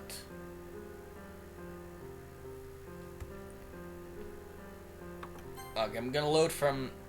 Okay, I'm gonna save here again. And load. What happens if we drop it? I can't carry on. She refused to let me in. She created a wall around herself and I'm not strong enough to tear down. For a second, I reject myself, I felt completely useless. Only if I was able to describe the emptiness I feel right now. I can't do this anymore. What do you mean? It's like last year. Something sped sleep was broken and hurt myself trying to figure out. You're taking back from my statement. Okay. Okay, so it's the same thing. It still is the same issue. For once it's not the moon sunshine that wakes me up. This time I'm shocked to wake up by the sound of crashing thunder. There's a storm is sweeping outside. Without the sun, I have no idea whether it's morning or afternoon. Check my phone. 10:24 a.m. It's a bit late, but not too bad. I'm out of bed as the rain continues to pour. I sat down on the couch. Rushed my eyes on my knees, I brushed my face on my palms. What did I do yesterday? I yelled at you for no reason. Stupid, stupid, stupid. I smacked my phone repeatedly. I got upset and let my emotions get the better of me. My fault. I felt like my insides were being pricked by needles. I really am a failure, huh? There has to be something I can do. I need to apologize to her. I then continue to strike outside. I look outside my living room window. She has no sign of stopping either. Rolling continues to shake the ground. Flashes of white follow the glass screen. I run back upstairs. Don't come in my closet or grab my raincoat. I'm gonna apologize to her in person. Draping it on, I begin to prepare myself for the rain. What in the world? I found my phone pocket. So I ran on over, but I recognized the code. Hello? Hello, may I speak to that, please? Speaking. And who is this? I'm calling from Northeast Medical Hospital. Hospital? And why are you calling me? It also has the emergency contact from Sayori. Yo, Constantine! Welcome to the stream, dude. Sayori, is everything okay? Yes, she's awake. She's awake. My grip loosened my phone and still on my hand. Awake? Sayori's awake? My mind gets racing fast and letting outside. So yeah, well news. Some critical if I to speak. Hello? Hello? Oh, I'm sorry. Can I see her? Of course, that was all the purpose of this call. Okay, I'll be able to soon. Thank you so much. You're very welcome. Goodbye. Hang up and jam my phone back in my pocket. Without another thought, I turn my shoes and dash out into the storm. I arrived to the hospital. Its cold hallways do nothing to warm me up from the freezing rain. I begin to walk towards the secretary desk. Halfway through, the hospital doors fly open. A brown-haired man wearing a regular shirt and jeans comes barreling through. He has a worried expression. Cuts back into the secretary desk. She points the way to the doctor. He rushes to the doctor down the hall. The doctor with up and points to her room. The man finally rushes into the room. I'm at a loss. Alright then. I checked my secretary desk. May I help you? I'm looking for Sayori. She begins to scroll through her computer. Your name? Bat. Perfect. Miss Sayori's in room 309. She points behind me. Just take those elevators to the floor and follow the hallway. Thank you. I practically run for the dusty elevators if it were a race. To the floor. Why's every hospital look the exact same? I suddenly damn the architect who designed this place. There's a line just before me. So I walk past and pick up the numbers. 307, 308, 309. I look and lock on the door. There's no response. I push down the handle. I gently open the door. I walk into the hospital room. Someone's even cold in the hallway. My eyes pan through the white walls. I spot Sayori laying in the bed. Sayori. Bat. Ah! Across the room, a flash and base Sayori. Oh my god, I was so worried. I'm so sorry, Sayori. Bat. Is that really you? I could ask you the same thing. If I couldn't feel soft skin in my hands, I wouldn't believe it was actually her. I sat from my sobs and collect myself. I sent over her bed. How you doing, Constantine? How you doing? You doing good? I'm doing well. I stand over her bed. I'm so sorry, Bat. No, this is my fault. I should have done more to be there for you, Sayori. So caught up in my feelings I never thought about you. It was selfish. Sayori just smiled sadly. You silly Bat. Huh? That was not the reaction I was expecting. I was the selfish one. I did the most selfish thing possible. I didn't think of anyone else in that moment. Her eyes were from tears. I watched the light glide down her cheek and cast and playing by the sheets of the bed. I'm just glad you're awake. You're actually awake! I repeat myself just because this is actually real. I'm so scared. I really can't put into words how concerned I was. Sorry I made you sad. I went my hand decisively. Enough with the apologies. It's like we just both be sorry. Close her mouth raised. Okay. So, how is everyone? Good. I nodded reassuringly. Everyone's good, and that's a good little thing that fought for you. That's nice of her. And you and Yuri? I'm picking up gut flashes of me. I still haven't apologized to her. We're fine. I lied through my teeth. So I've been through enough. I don't want to worry about problems. I attempted to shift the topic. I know it's not like a broken record, but I'm just really glad you're awake. I was losing sleep over you. Meanwhile, I was thinking sleep. The fact that Sarah can still keep her relief attitude, I found somewhat admirable. Knowing she's okay does put a smile on my face. I just want things back to normal, Sayori. She said out of the window. Do you know what it's like being in coma with that? No, can't say I do. Kind of like you're sleeping. Time passes by differently when you're asleep. When I woke up, I was worried I was 50 years in the future and everyone would be all old and wrinkly. It was also scary. She said to me with the sky blue eyes. There are times when I was aware of my surroundings. Aware? I could sense things, if that makes sense. It doesn't. Sometimes I can feel the nurse changing my view. I could see the doctor's applicants reaching outside. One time I had the doctor discussing my parents on the phone about something called the patient's right to die. Whether or not that's going to put me to sleep. Shit. Just seeing those kids on my legs for a week. It was like I was watching a movie on my own death. The scary part was that I couldn't use my legs to run away. I didn't have a voice I could use to call for help or talk to myself to keep myself company. It gets lonely. You see your fears come to life. I'm glad I'm not afraid of the dog. She gets a small giggle before turning to a serious tone. Or a serious smell like Sierra can sound. It's hard to escape your inner demons on the occasion in your own mind. So sorry you had to go through that, Sayori. That's my end is. It was an interesting experience to say the least. Who knew you could learn so much while being asleep? I make sure to tell my teachers that. We share a small life between us. The sun gives me a nostalgic feel of our childhood. Back when Sarah and I would play around the block, climb trees, cause mischief. I refuse to believe that girl is gone. But she's looked into her eyes to despair. Would it be better to go back and change what happened? Don't dwell on the past. She said that if she read my mind. Like I said, I learned something while asleep. This experience showed me what I've become. So I took to try to stop the pain, and then I almost lost the most important thing to me. My eyes have been opened to something new, something greater. What's wrong with that? An epiphany? Is that that word? You'll probably know. I don't know if I would be on depression, but I do know I won't let it beat me. It would be a lifelong battle. And I'm willing to stay by her side through all of it. I think I like that. Sarah gives me a smile, and this time it's a genuine Sarah smile. A smile that fills this bland right room with hope, purity, and warmth. Everyone is going to be really happy to see you back. I'm sure. You know, for a second I was expecting both you and Monica to be here. Monica? Why were we together? When I woke up I actually spoke to her. She said you and her would visit me. Sarah, I think the anesthesia is still affecting your brain. How would Monica get a hold of me? She has your number. She what? Monica has my number. Oh, it is Monica! It is Monica! I get this in when you're in the club. Someone ever the club should be able to contact members. One time contact people with their own thoughts. Here's the bus soldier take form. Matt, are you alright? Look like seen ghosts. Sarah, where's Monica? I believe she says she was having by around. Yeah, it is Monica! Should list the clock on the wall. Oh, how convenient. She'd be coming any second. Oh, fuck. Oh, fuck. I need to go to the bathroom. Do you mind? Not at all. Tell my him to walk out of the room. Oh, shit. The code, I don't like where I'm going. Suddenly run without falling. Oof! My soft stop. The cold tires fuzzy on my face. Ugh. Place my hand on the floor and push myself up.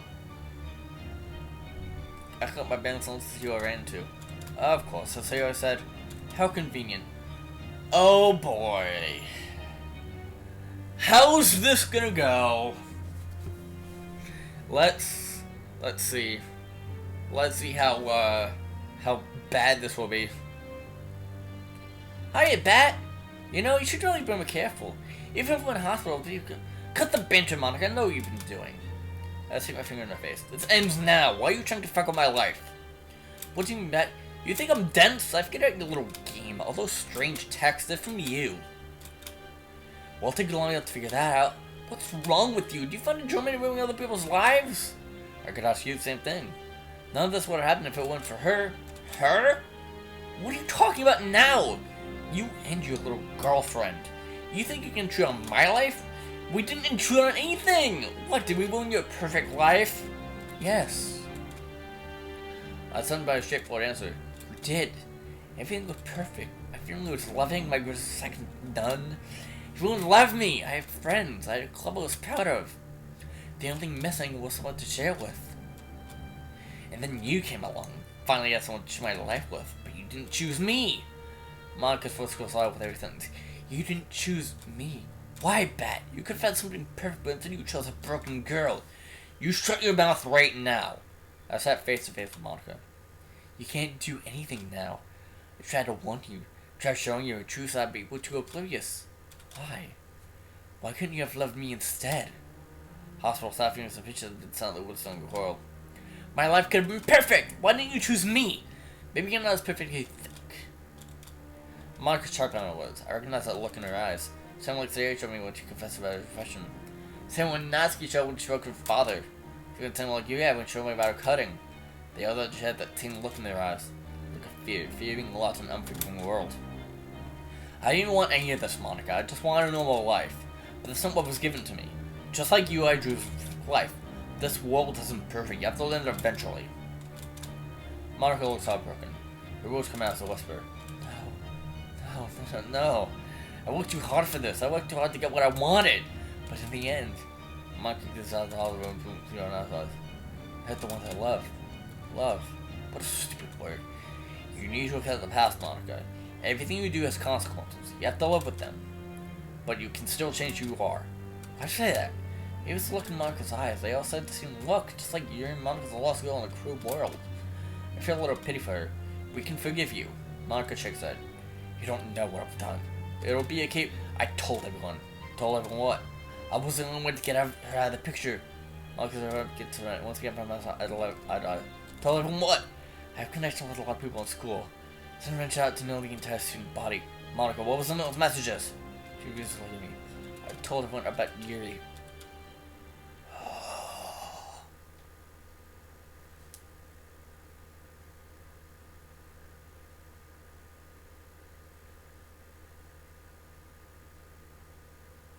Monica?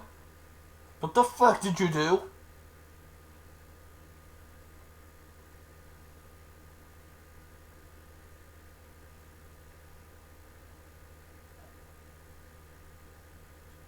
Why though? Why would you fucking do that? That was your secret. You wanted to keep it secret.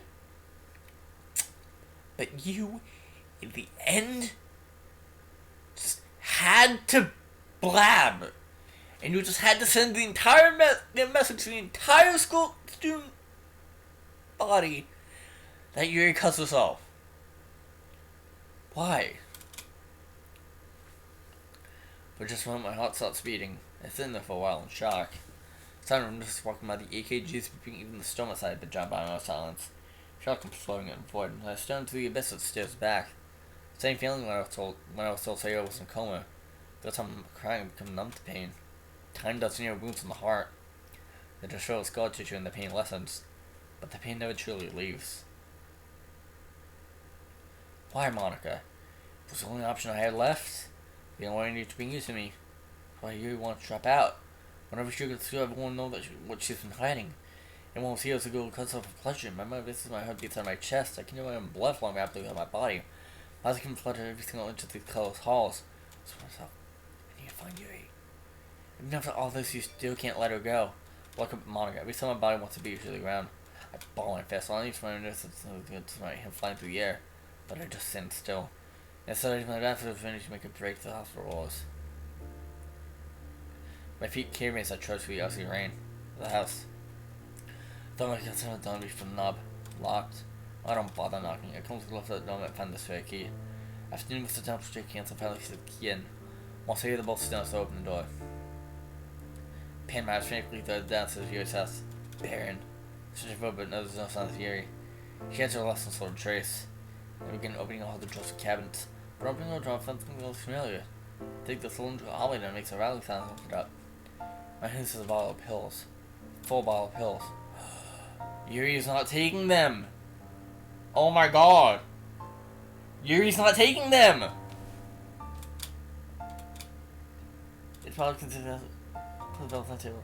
Scan this and puts it into a file. Signing each bill one by one. 1, 2, 3, 9, 18, 25, 36, 49, 57, 58, 59.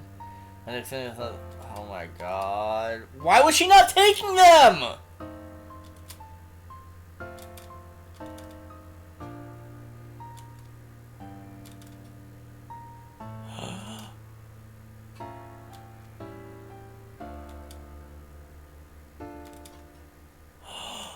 No, no, no, no, no, no, no, no, no.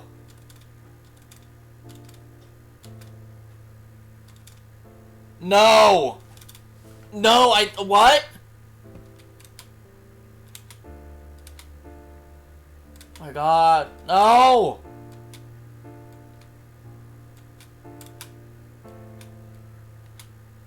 Charge it. Charge it up. Charge it over. Fell sent full of my shoulder aches and pain. Get him plant feet again. Doesn't have to charm. Charge it. Charge it over.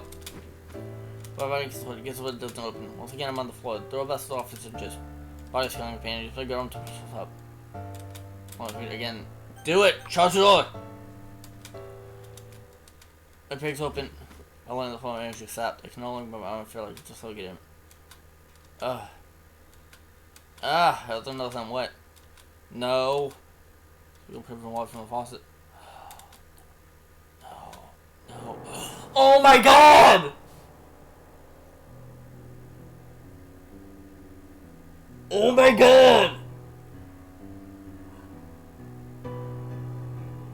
No!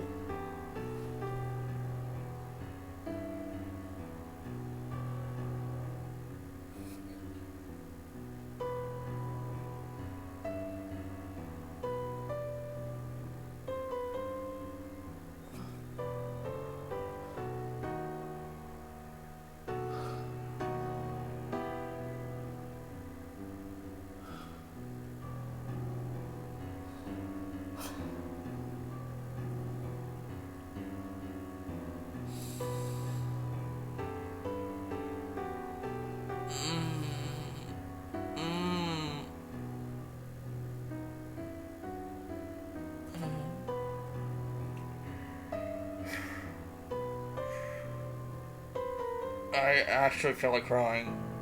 I actually feel like fucking crying. My fucking god. Oh god. Oh no.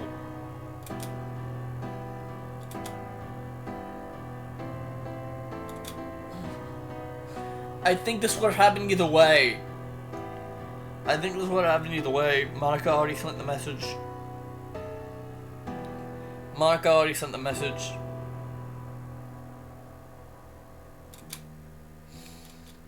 Oh my god.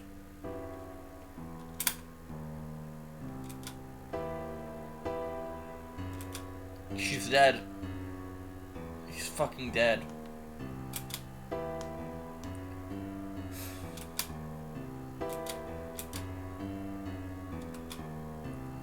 She's fucking dead.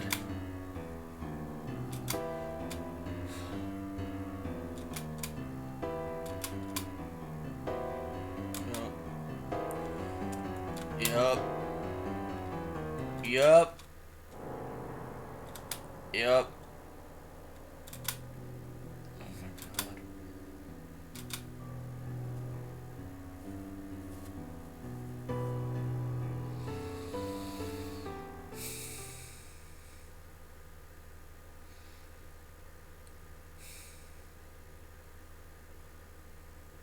What? Okay. I guess. Denial. This isn't real. The pain inside me. Let's see. This isn't real. I still think maybe there's a chance. Maybe take a second glance. This isn't real. My mind's just playing a trick. At reality, I choose not to pick. This is real. I don't believe it. I don't believe it. I shouldn't believe it. It's just a lie. It's not real. What isn't real can't hit me. So why do I hit? This isn't real. This isn't real. This isn't real. Not real. Not real. Not real. Can't be real. Whoa. For a second after that, I found myself in the hospital. Yes, I'd send the emergency room. I was on the college starch seat to the hospital bed, shoulder sling over my arm. What's gelling gone? I realized in pink, I was getting myself stable. My memory was only still in pieces. I visited Theo in the hospital, ran to Monica, found a full bottle of pills, broke down Yuri's door, then I called 911. My is still throbbing. Physically, yes, remember the events had just transpired. My eyes switched between full walls that surrounded me. I stretched my neck till I had in the emergency room. Nurses and doctors occasionally reply. Finally, one nurse steps inside. Hello. Ah, hello. How are you feeling? I don't know how to answer. My mind is distracted with both chemicals and shocked. Nurse then goes into a picture of asking me questions to assess my mental state. Can you tell me your name? Yes. Shock is one hell of a drug. What's your name? Oh, Pat. She continues to read another on the computer. Do you know what day it is? We had a visit with only Saturday, which is today, so Sunday. The nurse nods. And do you know where you are? The officer and all your almost into the hospital. I said, you really lose something on my arm. You dislocated it. We were able to pop it back into place, but it will take time to fully heal. It's best to keep it in a sling for a while. Yuri. What's Yuri? The girl you came with? Sorry, I'm not a nurse. I believe she's being treated by a doctor down the hall. I brought her to bed and exit the room. Nurse called out, Hey, wait! I can run down the hall. Whoa there, kiddo. Man in white coat intercepts me. Are you the doctor? I am a doctor, yes. Wait. You the one who came with that girl. Yuri? Where is she? Is she okay? Doctor's face says it all.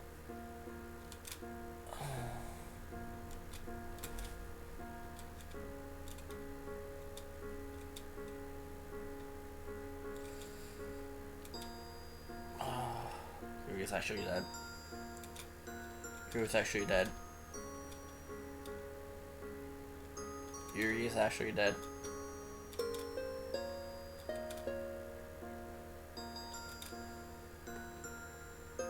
Yuri is actually dead.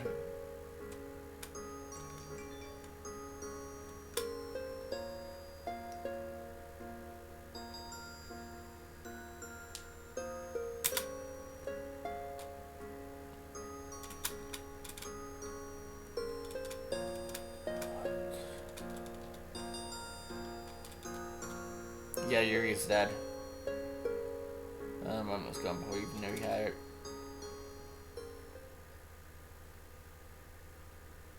Another special poem.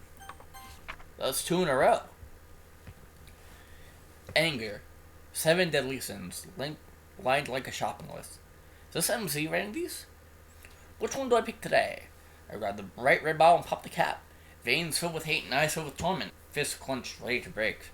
Break anything and everything. The fires of hell corrupt my soul. Lashing at anyone who comes close. Tearing and ripping. Ripping and tearing. Tearing at the things I love. Tearing my very being. I'm no longer myself. The spirit of wrath knocks on my door and I'm foolish enough to let him in. Okay, that was weird. 4 days later. Doc, you ever look at someone your heart just melts? I'm sorry about what happened. Just can't believe she's really gone. He just on something to note that. How does all this make you feel? Empty. I don't really feel anything anymore. It's a bit hard to describe really. Do you know what nothingness feels like, Doc? Your mind does that sometimes about the initial shock. The spirit can be a dangerous time for you. A lot of different emotions may go through your mind. Well, can you just give me medication or something so I can leave? We'll get to that. I just can't get them to you straight away. I might shake the walls of the room. Can you tell me what's on your mind? What's on my mind? Can you ask it mildly? What's on my mind?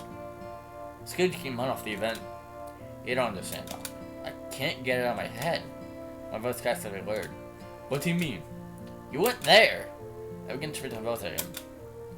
You didn't see the look in her eyes. You didn't have to sit in an ambulance and tell the paramedics what happened. Hi, Bet. Hey, Alexor. What's going on? I think we're at the end of Fallen Angel. There's a lot that happened. So, yeah. There's a lot happened. A lot happened.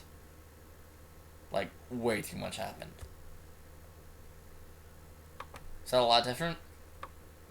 I go through these bouts sometimes where it's just like I sound a lot different in certain, like, streams and stuff. I don't know why. You didn't have to relive every single moment while being questioned by the police. So what happened in this moment is that we went back to school and everyone was getting these texts and talking about a certain girl, and we didn't know what was happening here. We were just having fun and enjoying time, and then one day everyone was getting these texts. We weren't sure what was happening here. And then the next day after that, Yuri said to us that she wanted to drop out of school. And we were like, no, why do you want to drop out of school? Why would you want to do this? There's no reason to do this. And she never told us what was happening. She never told us that was happening. She never told us what was happening. She never told us what the messages were. And then she kind of just pushed us away. Meanwhile, Sarah's in the hospital because she hung herself, but she's all right. She's awake. She's fine. And then we find out that Monica has our phone number, and we put the pieces together that Monica is the one that was sending us all the weird and random text messages throughout this mod. We try to run to the bathroom. We confront her. We talk to her about, look, you can't do this. Why are you doing this? And she's like, you don't understand what I did. We were like, what did you do? And then Monica said that she sent a text message, to the entire student body, telling everyone about how Yuri cuts herself. And we were like, bruh. So, like, we ran to Yuri's house right away. We were trying to see where she was. She wasn't taking her medicine like she said she was. We ran up to her room, ran to the bathroom, to find her in the bathtub, in a pool of blood. Bathtub filled with blood.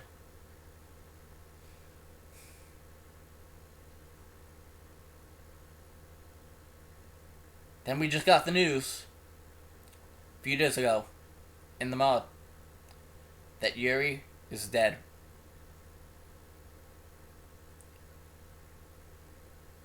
Yuri is dead. No, I'm not in the president's office now. I'm in Dr. Langton's office now. This is the psychiatrist that Yuri was seeing. This is like a psychiatrist that Yuri was seeing. And now we're seeing him. Because we made an appointment for Yuri to see a psychiatrist help with the cutting of stuff. And on the outside I feel like it was working, but it wasn't. It wasn't working at all. And now she's dead. All because Monica sent that message to the entire student body. It's cool to see that you're still playing Doki. I mean, it's still cool to see that people are doing, like, blind playthroughs of this game. Like, how did people not get spoiled by this game at this point? Like, bruh. People are still doing blind playthroughs of Doki. Like, the base game. And there's lots of people that do mods as well. Like, not just me. There's many people that do mods and stuff. There's an entire subreddit dedicated to Doki mods. And that's been going for quite a while now. There's a lot of people that do mod content. Not just me, but there's a lot of others. Have you played Salvation? Yes, I have. That was the mod that I finished before starting this mod. I have played Salvation. Salvation's good. It's really good. Salvation is really good. Like, I loved every single moment of Salvation. It was good. What plot are you at in Salvation?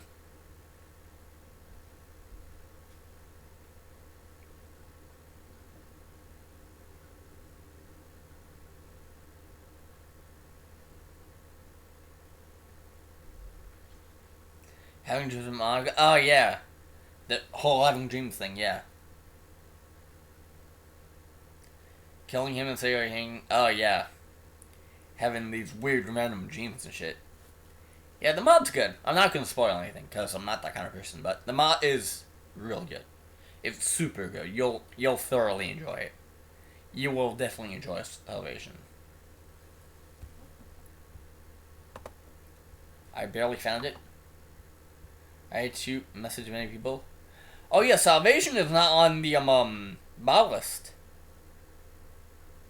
Salvation's not on the mod list. Yeah, Salvation's out on the mod list. In the DLC mod subreddit because they removed mods that have copyright content in it, and I'm guessing, and Salvation was one of them. Oh, it's back now. Oh, sweet. It's back up. I'm guessing. Giz guy removed the copyright content. That's cool that it's back on. Is it back on the mod list?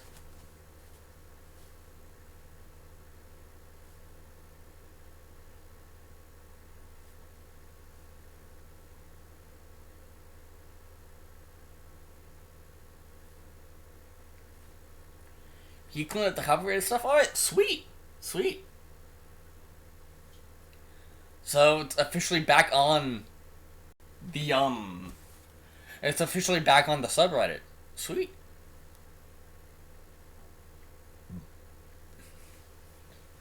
Sweetness. Anyway. Doki Doki Salvation. 12 gives the asset. Oh, nice. Sweet. So yeah, Giz Guy must have removed the copyright content and made it so that it could be put back up. Nice. That's nice for them to do, to put back up so that everyone can play it.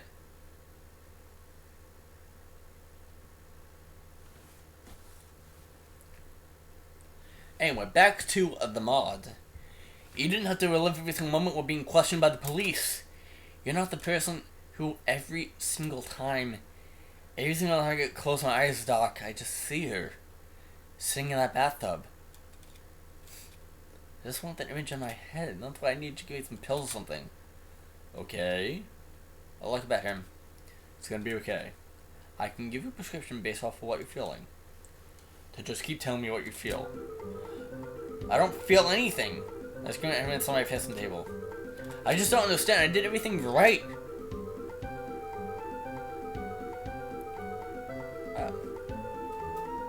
Thank you, Alexa. I really appreciate it. I really appreciate that you would love the streams. Yeah, I'm all in with the mod stuff. There's like new mods being made. Like every day, there's like new people that come in and are like, I'm going to start making a mod.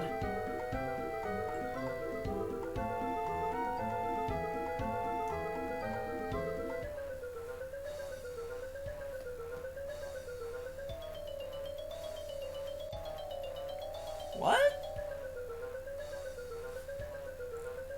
Okay, I am reading something from the Jailbreak survey. Bruh. Why remove every unconfirmed related post?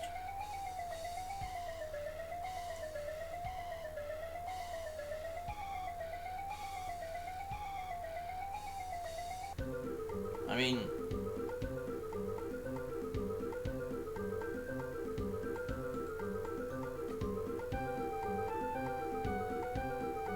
you need a mega thread. Yeah, you would need a mega thread to pin to update with all the uncovered stuff, but why not have that? Anyway, that's just all jailbreak related stuff. Back to Doki Doki mods. So I forgot about I got so again. So I forgot. Oh, that's fine, dude. That's fine. I did everything I could, but it wasn't enough. How does that mean? Stop asking me how I fucking feel. You step on my feet, please, Matt. Don't say shit to me. I point my finger at him maliciously. You don't care about me. I'm just another patient to you. You don't care about me or anyone. While the same in your eyes, just another paycheck for you. My lips bit sharply out of my mouth. Well, just a way for you to feel your fancy lifestyle. Maybe some fancy joke for your wife for a fun vacation with your kids. That's all I mean to you. You know that's not true. I chose this profession because I want to help people who aren't strong enough to help themselves. I was going back and forth around the office, and my voice cracks to my anger. Just give me back my life! Shit. We fucking flipped the coffee table. That's glad on the floor. You sit on your chair, ask me a couple questions, then send me on my way. You have to talk of traumas if you know what I'm going through. You see so many people with so many different problems, and yet you look at them all the same. So who's that real crazy person, Doc? He sounds like he's supposed in place. That's what I thought. I'm out of here. Bat, please. I still through the door and don't look back. Destruction of private property is a crime. Monka F, yo. Could get the cops calling you. Monka S, dude. I sit bitterly on my couch and bury my face into my palms. My hands tremble in anger. I run my fingers through my hair until it looks like a destroyed bird's nest. Tears begin to stream down my face. I see the frustration and anxiety. My legs launch me back up Mach speed. For some reason I can't stay still. I begin to pace my living room floor. My eyes continue to flash through the corners of my house. I don't think my eyes focus on one stagnant object all day now that I think about it. Ah! I just get to turn my lungs to release on my wall of anger. Yep, I'm not gonna yell. Collapse outcomes have to be sapped. My breathing goes heavy and raspy. For some reason, my frustration hasn't left. I lead him in my couch and grab a potted plant. Damn! I'm gonna need to be careful. This is gonna be how long my chest is gonna explode. I throw my body into the wall. Nice. Nice. Yeah.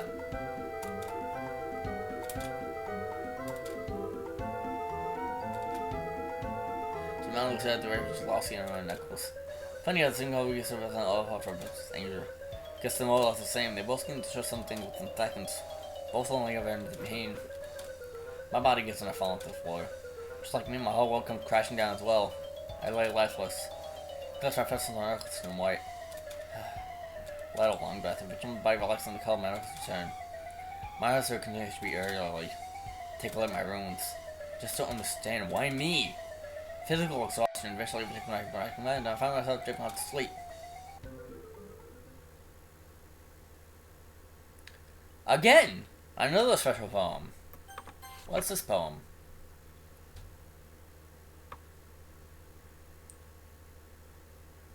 Bargaining. Why wasn't me? Take me instead, but leave her here. Lie awake in bed, flooded with all my fears. Because it should have been me. I don't know what went wrong. How she got away. I should have known all along. Could make it all okay. So it should have been me. I'll change my life, my way of life, just see her again. I'm in so much pain and strife. I guess this is the end. So just take me. That's not how you work. From what I can infer, you won't bring her forth. So I can just be with her. So if you won't take me, I'll take myself. Oh my god. These are all MC's poems. MC's fucking... bruh. Not remember much of anything these past few days. Should push myself up. Ugh. Most of my body begins to scream in agony. Mastering all my strength, I lean up against my couch. I pan my eyes around the room. Turning my neck, I see the broken ribs on a potted plant. Quit being outside for so long. With my whole life in an empty home, I would that this is the first time I actually felt truly alone. They say loneliness is the universal fear of all living creatures. Why couldn't it have been me? I'll slowly rise up and begin to pace the room. My eyes stop from one focus to the next. Oh no, back to the happy music. Yeah. I better do it, dude.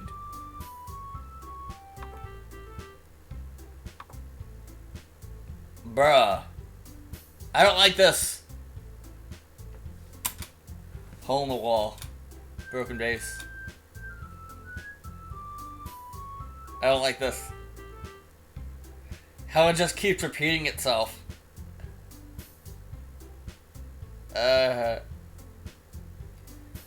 Summer Hope?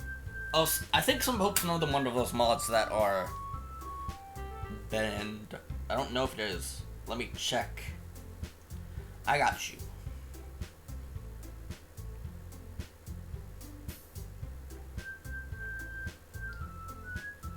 Okay, no, Summer Hope isn't... Is it here?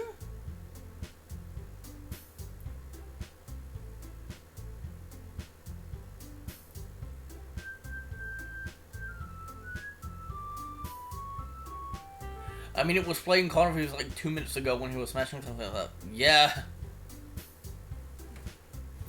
He's gonna do something. I sung to him. There's more to it, I know it. I hate this music, by the way. Okay, now it's going a bit longer. Grab a stack of paper and pen and begin writing things down. With something on my best hand, it looks more like skills than anything. I continue to inquiringly write my thoughts down. To anyone else, if I would look on like a mess suspect with page lines, but to me it's the timeline of all the events. I'll look at them this for me. Now where to begin? What could I have changed? I could have prevented that sooner. Or was it too late? I don't know. I don't know. Older than that. I can assume my people through positive feels. What stirred this? The argument? The messages? The boys? The medication? Earlier than that. Your home life. If only he had admitted sooner. I don't know. I should have stopped Monica from telling you one. My memory is from one thought to the next. I should have paid more attention to the texts. She should have kept an eye on you and make sure she was taking her meds. How could I not have known she wasn't taking her meds? I hate this music. It's making me go insane. Yeah, there's choices, but I think those choices just end the same way. I think there's choices, but there's not really any different path you can take. Like, they all end at the same spot. I think my choices wouldn't have changed anything. Because Monica still would have sent the messages. No response. Wait, what does it say? Oh. That's fine. This is fine. I'm fine. Maybe people kind of says otherwise. If only you didn't take me so long to break down the door. Maybe if I called 911 sooner. All these thoughts came from a hurricane with my head. It's making me dizzy. What if I didn't visit Slayer in the hospital? It had to be that. That was too much time. Was you were gone by the morning? I should ask her. How would I do that? What about my feeling? Hey, anyone there? I'd like to make a deal. I get no response yet again. Any chances I can get your ear back? I'll pay you. I'll become a better person, but that's what you want to hear. I shouted louder at my ceiling. My hands took and shame and stood back at the maelstrom paper. I whispered to myself, I'm going insane. Like a day in my head jerked up to something on my doorbell. I've been there with a little stuff as possible. Let's keep pissing aside. Hey. As for this. My responsibility is impossible. Can I come in? I guess. I turned around and walked back into the living room. I could get left if Natsuki follows me. She follows me to the cell call home. So you doing alright? I think so. I don't look at her. Instead I stand hunched over, eyes staring blankly down behind her. Natsuki begins to take over in my house. Her eyes left at the hole in the wall, then at me. Then at the pot plant, then at me. Natsuki walking back on her, and then back at me. That... No, I haven't played Summer Hope. I have not played Summer Hope. Throw my hand up dismissively. I don't want to hear it. I just want to stand silent for a moment. She opens her mouth to protest, but then closes it.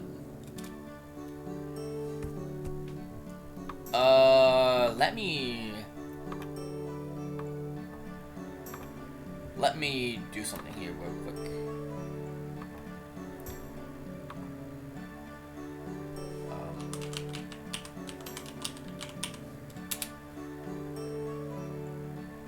Is it on the website?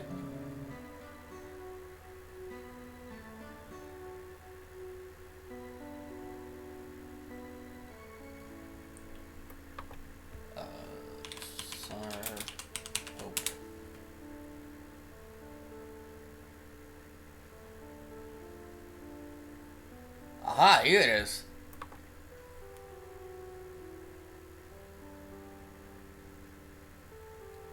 Release on that.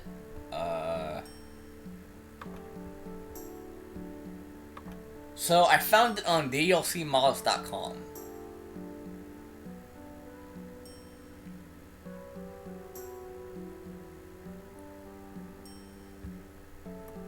Go here.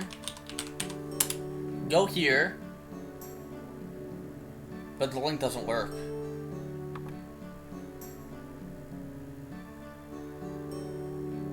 Huh.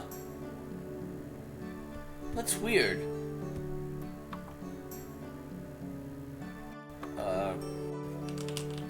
DLC Summer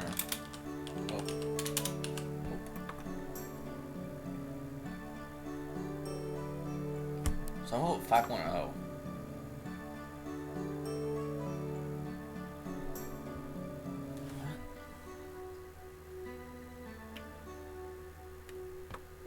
It's been removed.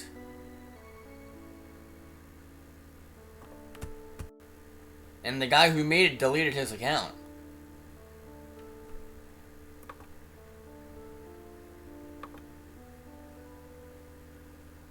Yeah, the guy who made it deleted his account. So it's like he wiped it off the internet. It's like it doesn't exist anymore.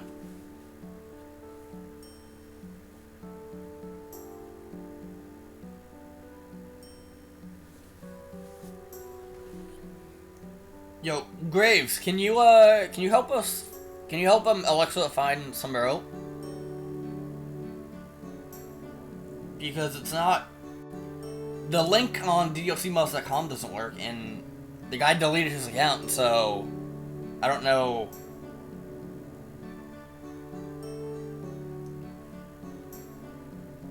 Can I use Move Edit and grab a? No, I can't. I don't think I can. I was gonna say I could use Remove Edit and grab a link, but again,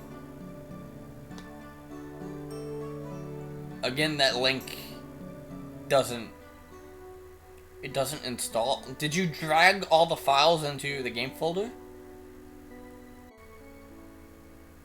Drag the file, manually install it. Manually install it, and then. Oh, you do it with Doki Manager? Manually install it then. That might be an issue with the mod manager. Download the vanilla version of DLC. Here's what you'll need to do. Download the vanilla version of DLC from the website here. Download the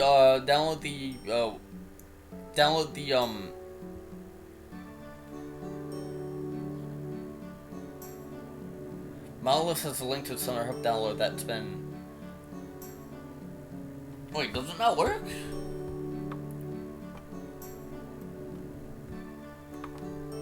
Okay, so. No, I don't have Summer Hope on my PC. I don't have Summer Hope on my PC. So, Alexa, what you want to do is you want to download a vanilla version. If you want to download the vanilla version of DLC from the website, you want to extract it to a folder, and then what you want to do is you will want to use the version that you have and drag all the files into that folder. Because there might be an issue with the mod manager. Let me see this.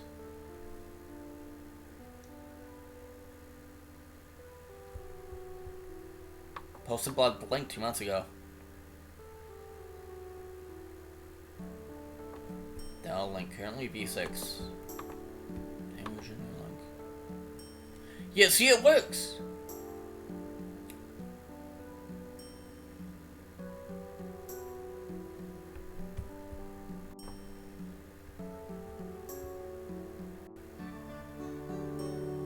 The file doesn't. Okay, Alexa, listen to me.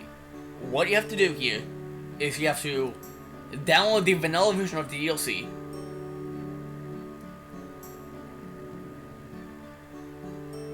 Yeah, it may be an error then. It may be an error then.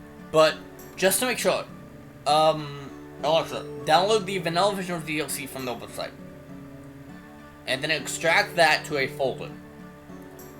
And then download the V6 for Summer Hope. And then put all of those files into the game folder. And if it asks you to replace and merge everything, say yes. Because it might be a mod manager issue. It might be a manager issue with it not installing the mod correctly. So try manually installing the mod and see if that works. And if manually installing it doesn't work, then I don't know. You have to post a you have to post a comment on that thread saying that it's not working. Stream is buffering, probably just my internet. That is probably just my internet being shitty.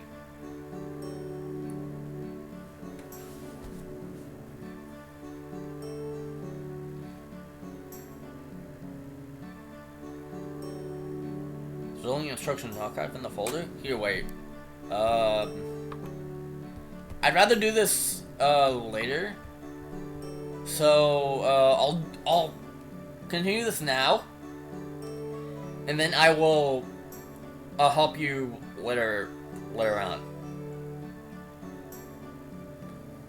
Okay, so after stream, I'm still gonna be in chat. So, the stream is gonna end, but I'm still gonna be in chat. So, that'll be in about like 30 minutes or so.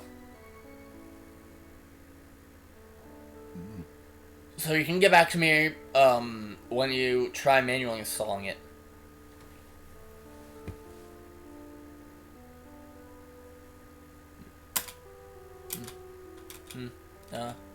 Silence is a fragile thing.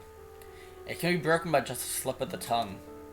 It makes you wonder, how can something so heavy be so delicate at the same time? Why? Why what? Why did you come here? Check up on you. Do you have any other good Natsuki mods? No, I haven't played a Natsuki mod besides Exit Music. Exit Music is the only Natsuki mod that I played.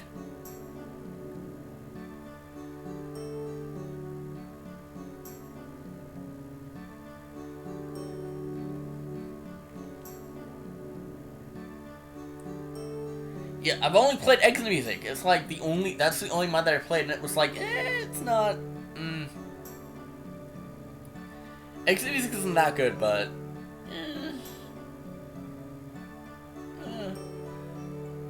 I've heard Behind Closed Doors is a good one, but I don't know if that's strictly Natsuki. You gonna do it like this? Oh! I'm a stupid idiot.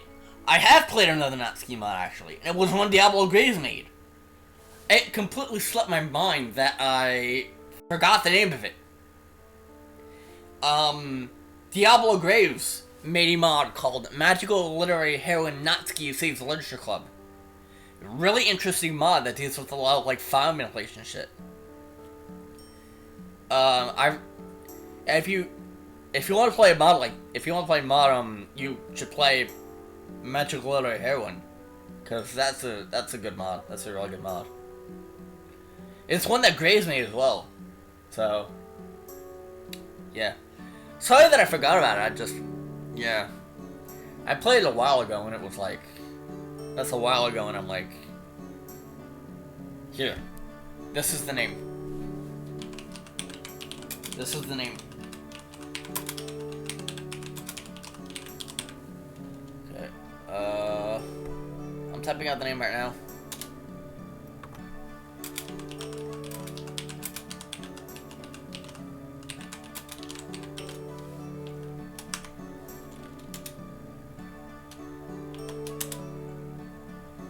Oh. Hold on, there's a semicolon in there. There's a semicolon in there, hold on. That.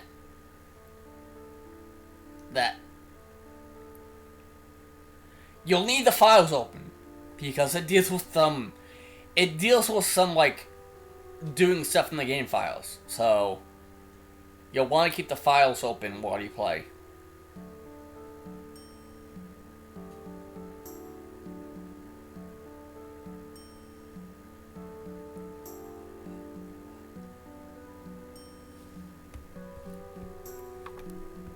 Why? Did you feel bad for me? Or did I kill myself? Afraid I would go jump up the nearest bridge and myself just so I can see Yuri? You're all the same. You, the doctor, the kids in school, me. Tried to be different, I really did. You were different. If that were true, you would still be alive. I'll tie down if I hold back my tears. Finger saw smothered me quickly. She really did love you. I know. That's why I hurt so much. I'll look away from that ski trying to the fact I'm crying. Can you please just leave? I'll be fine, I assure her. I just need some time alone to think. Thank you for coming up and checking up on me. I know you mean well, but I'd rather be alone right now. She's sitting there quietly for a moment. I wish I could go back. Believe me, I really do. But we can't, Bet. I'm really sorry for what happened. I feel the same as you all. This is my friend was hurting and I never knew. So now I lie awake wondering why it went wrong. But I could have done to change it all. But there's no reason letting it consume you. You have to move on from your past. Yo, Alexa, what's up? She looks out at the ground sullenly. I know I did. You know what the problem is about Summer Hope? What? Because I know that you can't, like, install for some weird reason, like it won't work. For whatever reason. Because I don't get the file archive.rpa. I think you put the file in... Yeah, I think you put the file archive in the game folder. Some mods don't have a fully fledged... Some mods don't have a fully fledged, like, folder with a bunch of stuff in it. Like, there was one mod that I downloaded, which was just one singular file. It was just one singular file.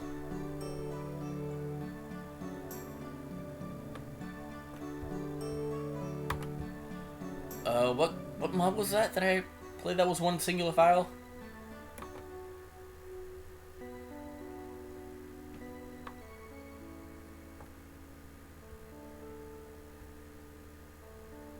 I think Changing Perspectives had the one file. Yeah. It had the one script file. It just had a single script file that you had to put in the game. Some mods don't have, like, overly obsessive. You can't find archive.rpa in there. It doesn't matter. You have to put archive.rpa in the game folder. And not here. Wait, let me show you. Not...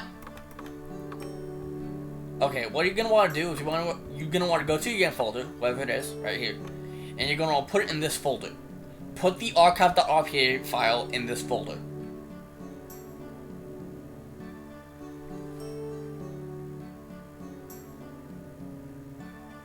Put the archive.rpa file in this folder. Not in this folder. Not in this folder. But this folder. The game folder inside where you have the DLC. Where it says cache, Python packages, saves, you're going to want to put archive.rpa in this folder. And then when you put it in there, start the game up and it should run. It should boot up the mod and not the actual game.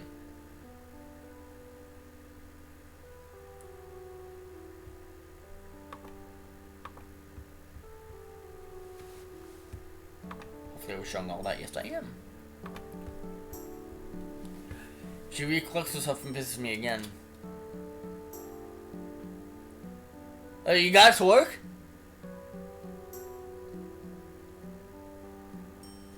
Oh, you got to work?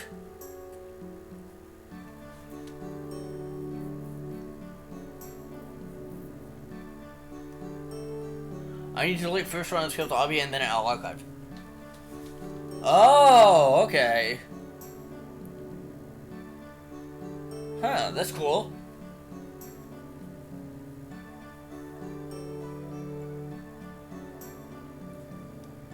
You have to accept what happened eventually. I know it's hard, but time heals all wounds. With that, she tunes on her heels and leaves my house. She's wrong. Time doesn't heal wounds. Time just lets you go numb to the pain. I stare back up at the ceiling. I just want her back. I just want to hold her again. Look into her eyes one last time. Just let me say goodbye. On my knees. I'm back in the same side I woke this morning. On the uncomfortable carpet, I tried to close my eyes once again.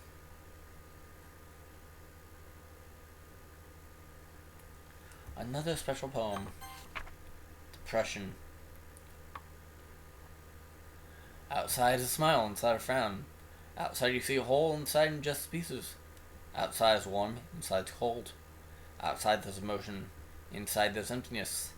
Outside you hear laughter, inside there's only silence. Outside there's the smell of flowers, inside it's rotten and tainted. Outside is a bright sunny day. Inside is a dark and stormy night. Outside can find success.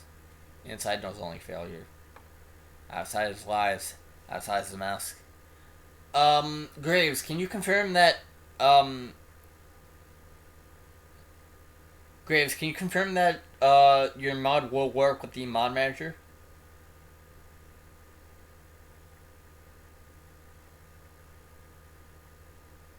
Cause I didn't use the mod manager for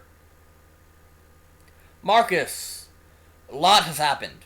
A lot. Quite a lot. So I'm going to explain it. Basically, we were having fun with Yuri, and we were doing all kinds of stuff that she loved, and then we got back to school. Everything was going well, everything was going fine, perfectly fine, going peachy keen. Up until one point where people were getting messages, text messages and so on, and we didn't know who or what was happening, but there were text messages. There were text messages happening. People were like giggling, saying, "Oh, why did she like that?" And we were like, "We don't know what happened." Then we found out that Sayori hung herself.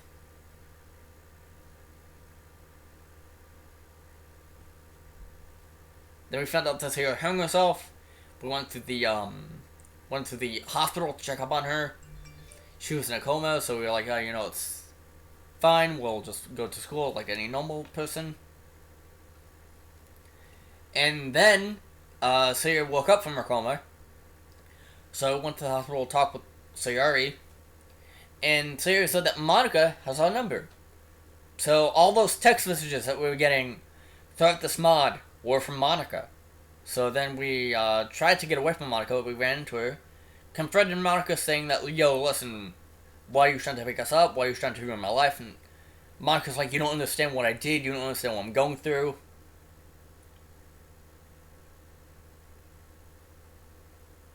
And then Monica said that she sent a text message to all of the student body saying that Yuri cut herself. And at that point we were like, "Oh god, we have to find Yuri. What's happened with Yuri?" And we go to Yuri's house, find out that she wasn't taking the pills that she was supposed to be taking, because Dr. Lincoln prescribed them to her, and Yuri should have been taking them. So then we go up into her bedroom, because we feel like some droplets of water coming down on her head. Well, so we thought it was water. Go up into her bedroom. We see that the bathroom door's locked. Break open the bathroom door to find Yuri in a bathtub full of blood. Yuri's dead. Yuri is dead.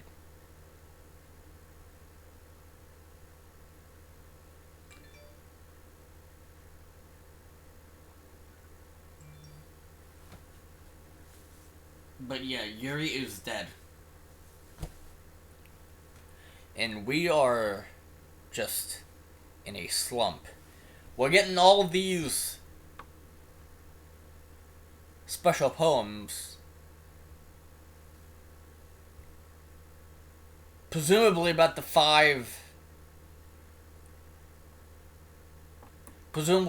stages of like grief or something like that.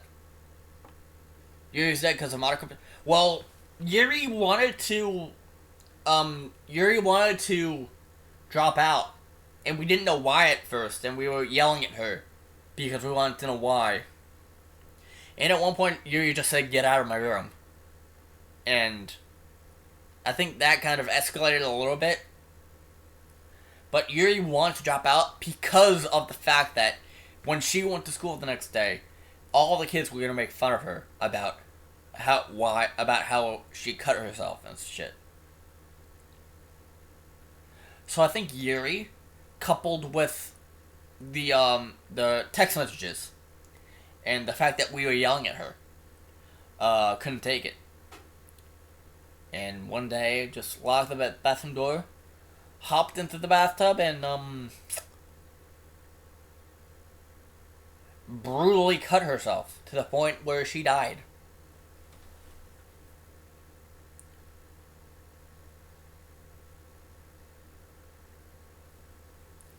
But yeah, this is another special poem.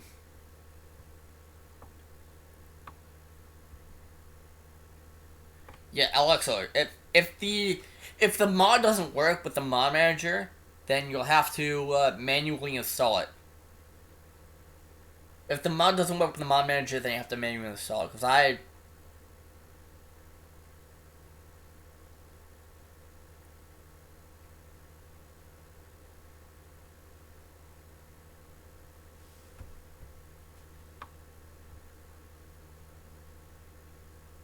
outside it's just lies, outside the mask.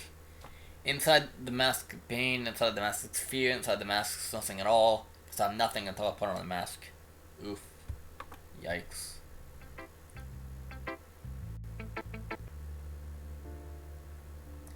So it's everyone's fault? No, it's not everyone's fault.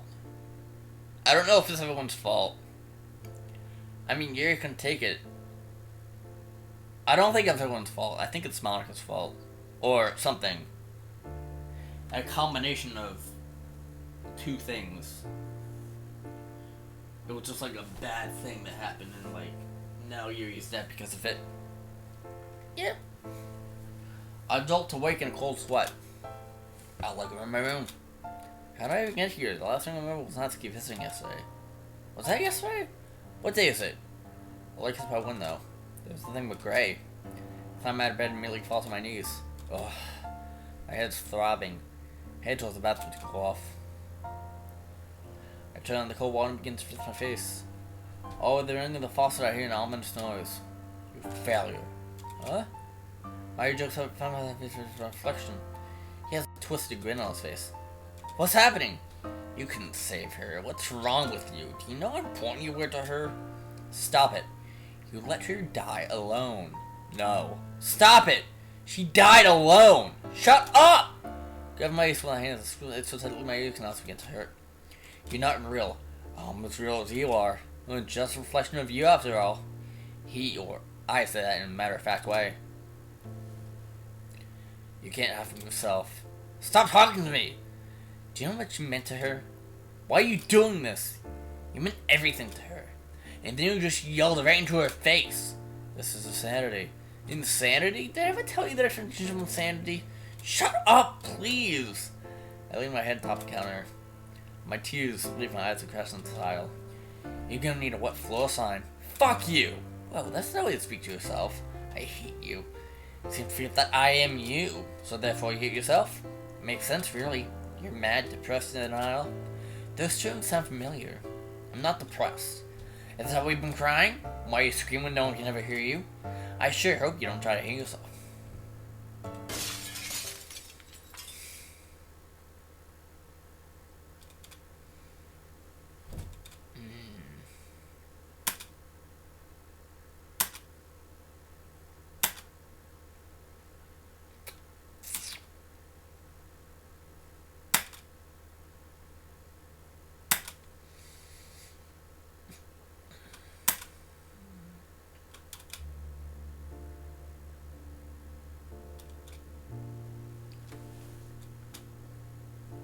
Oh my god.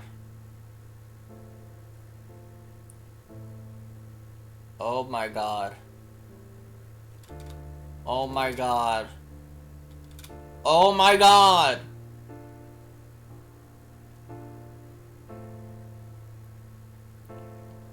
Oh my god.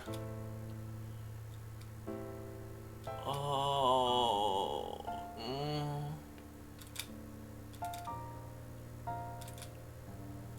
Uh, uh,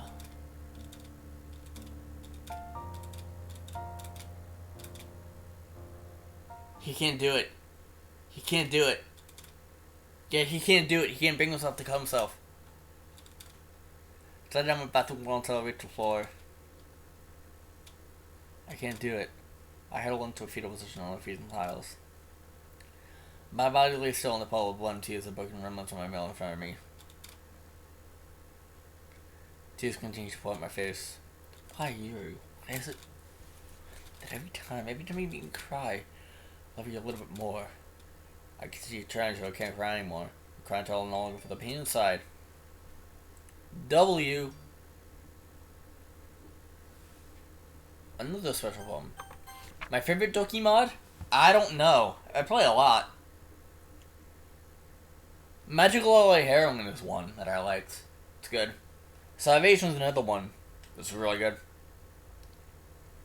New Eyes is good. Good Ending is good. Turn to the Portrait is good.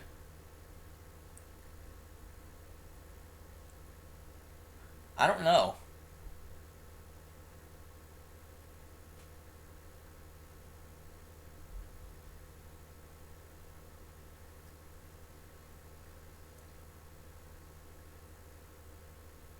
I don't know, man. I don't know. There's a lot that I played. Acceptance. Time doesn't heal our wounds. It just lets you become numb to the pain. It's been a long ride. There's a lot of things I wish I didn't do. I balled on my pain inside, but now I have to let go of you. The memories we made, all the times we shared, all the love we gave. And that perfume in your hair. Your name is etched into my heart. Your laugh will ring through my ears. I refuse to let me be torn apart. I won't be consumed by my fears. I continue life with you in mind, and I'll live every day just for you. The woods will hear given time as we sit there in that sky of blue. You lay there still without a sound and flap to heaven's sky. The casket sinks into the ground as I say my last goodbye to my amethyst angel. My eyes open ever so slowly. What? My body goes into a state of shock. What the hell? How did I get here? Pan my eyes along the landscape. How am I here? Is it home? I remember falling asleep on the floor. Lurking some blood in my vision. I guess I need to shut my eyes. Only a spotted figure in the distance. Slowly I walk towards it. Slowly but surely the figure sought to take form.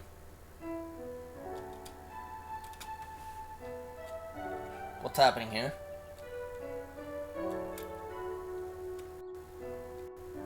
What's happening here? Rest back to slowly. She gives us a long glance. Gary, what's going on? What do you mean? Am I dead? Do you feel dead? Your eyes on my bite. No. This dream was this real. I heard him change this place in the world. I was not that for real, so I began to project her. Oof. What the? Good times in front of me. We both float through the air. So there's a magical barrier between me and her. Yuri, can't get through. You're not ready yet. What?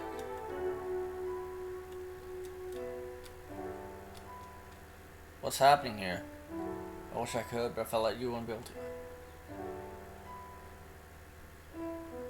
My God. Is this like the in-between between life and death? That's something that like let you down. Yuri gives me a puzzled look. Sorry, I begin to cry. My tears glide on my cheeks and my chin crashing down on the earth. I'm so sorry, this is all my fault.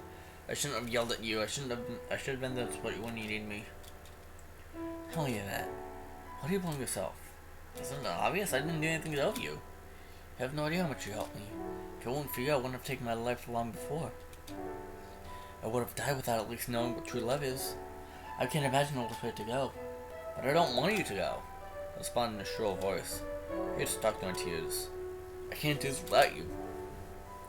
Did my poem not mean anything to you? I meant to be what I said. How can you be so quick to forgive me? Bad. You were never to blame in the first place. Hang my head and continue to sob, and the white tears just fell through my eye sockets. I don't know what to do. I need your help. There has to be a way to bring you back. I think you both thought that's not possible. My voice drops down to a whisper. I know. It's just so hard. My heart just refuses to move on.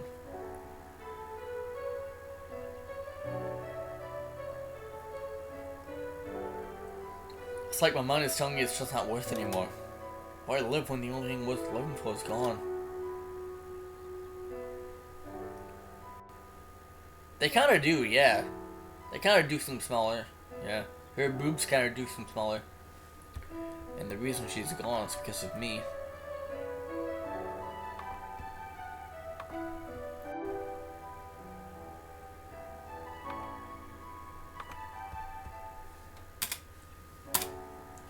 I continue to hang my head and saw as I watched my tooth hit the dirt.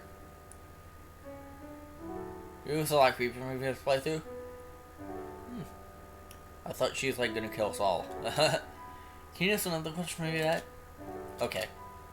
Hypothetically, if you were to be diagnosed with cancer tomorrow, would you blame yourself for being sick? What? That was a random question. No. No, I wouldn't. She's close to me. She's closest to this will very well allow her. Then why do you blame yourself for having depression? I look at her. She stares at me. No, not at me. It's like she's staring directly into my soul. She's staring at my true self. I'm found speechless. The words she's saying toss and turn in my head. You have to go now. Wait, but you have your own life to live. There are other people counting on you. Please don't make the same mistake I did. But what about you? What about us? She gives me a soft smile. I can wait for you. Perhaps when I see you again, we can all end just like we used to. Now it's my turn to give her a soft smile. Soft, teary-eyed smile. Hey, I think I finally learned what love is. Did you now? I nod. She gives me a look as if she knew I was going to say that this whole time. Perhaps you can tell me what that meaning is when we see each other again. One more of that, but now you have someone waiting for you. What? That, what are you? Huh? Wait, we get close up on the bathroom floor. What happened? Where's Yuri? I look around trying to collect my bearings. Shadow rings a mirror on the floor. Finally realize where I am. Hello? Anyone home? I really felt something in my bathroom door. It's Yuri. She can't see me like this. I attempt to get up. Ah! My head feels like it's split open. I'm trying against my phone and shut my eyes slightly. I can feel my room pounding against something from my school. Bathroom door only opens. Ah, Bat! Sarah rushes over to me. Bat, what did you do? I had to begin scanning the room like a detective. She knows the glass from my blood in my eye holes. She got something that into my hand. You punched your mirror? She said it with a disappointed tone. I didn't like what I saw. Bat, do you think you're ugly? Because you're not. I think you're very cute. Calling my mouth slightly curl. Thanks, Harry. Now let's clean you up. She searches the cabinet for the bench and peroxide. Bingo! Let's get you off your butt. Sarah throws her arm over her shoulder and pulls me up. I try not to put my weight on her, but as soon as I stand on my eyes, I enter another dimension and I become dizzy. Ugh. Sarah supports me. Here, lean on the counter. She carefully swoops up any excess gel to a glass. I do some total as myself on the bathroom counter. What are you doing here? Doctor told me I was in good enough condition to leave. So I figured before I went home to I'd visit you. And I'm glad that I did.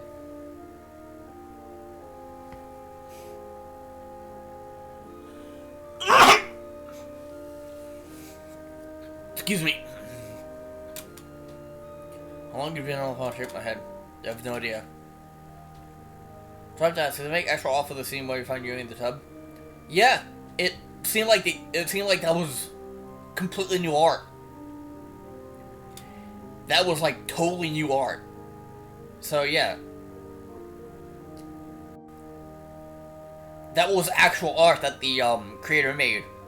Or the person who was in charge of the art, or the people that were in charge of making the art made.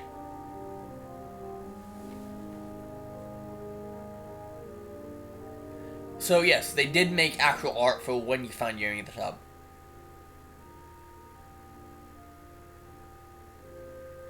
Sarah gives me a patty look. You really shouldn't sleep on the floor. It's bad for your neck. I know. That's something I'm a victim of one of Sarah's lectures. She gestures for me to raise my hand over the tip, and I do so. A bottle of peroxide hovers menacingly over my hand. This is gonna sting. I know. Sarah tips the bottle. Keep my mouth shut tight, not showing you display pain. Yeah, it's cool that they made like new art for this mod.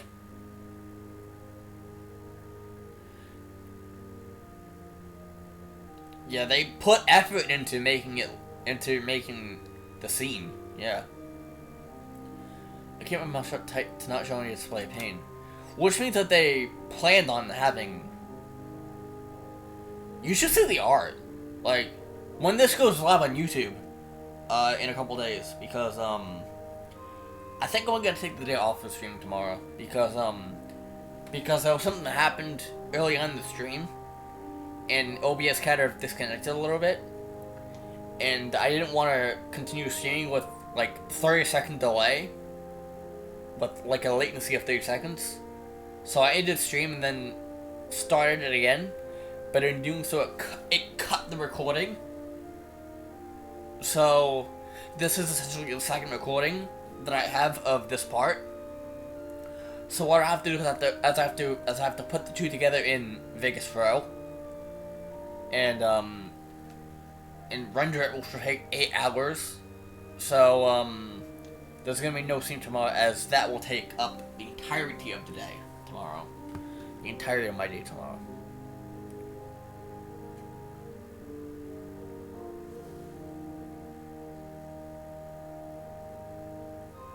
So Harry dubs Zoom with wet towel and begins to bandage it up. I guess he's doing some stuff on the hospital, huh? Sarah gives me a large smile. Just calling you no Sarah from now on. I give a small chuckle. You know, Bat, this kind of reminds me of when we were little kids. Yeah, how so?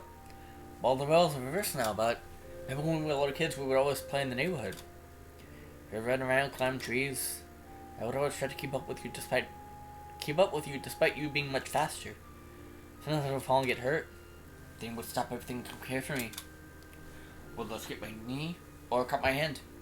You always had to help me.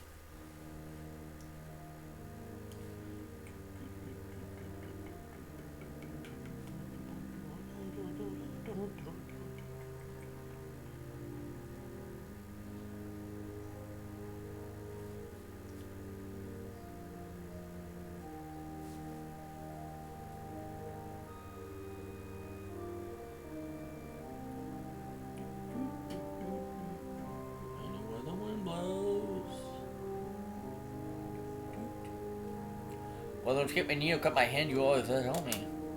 It was like, Sarah like me, it's like, yeah, everything will be okay.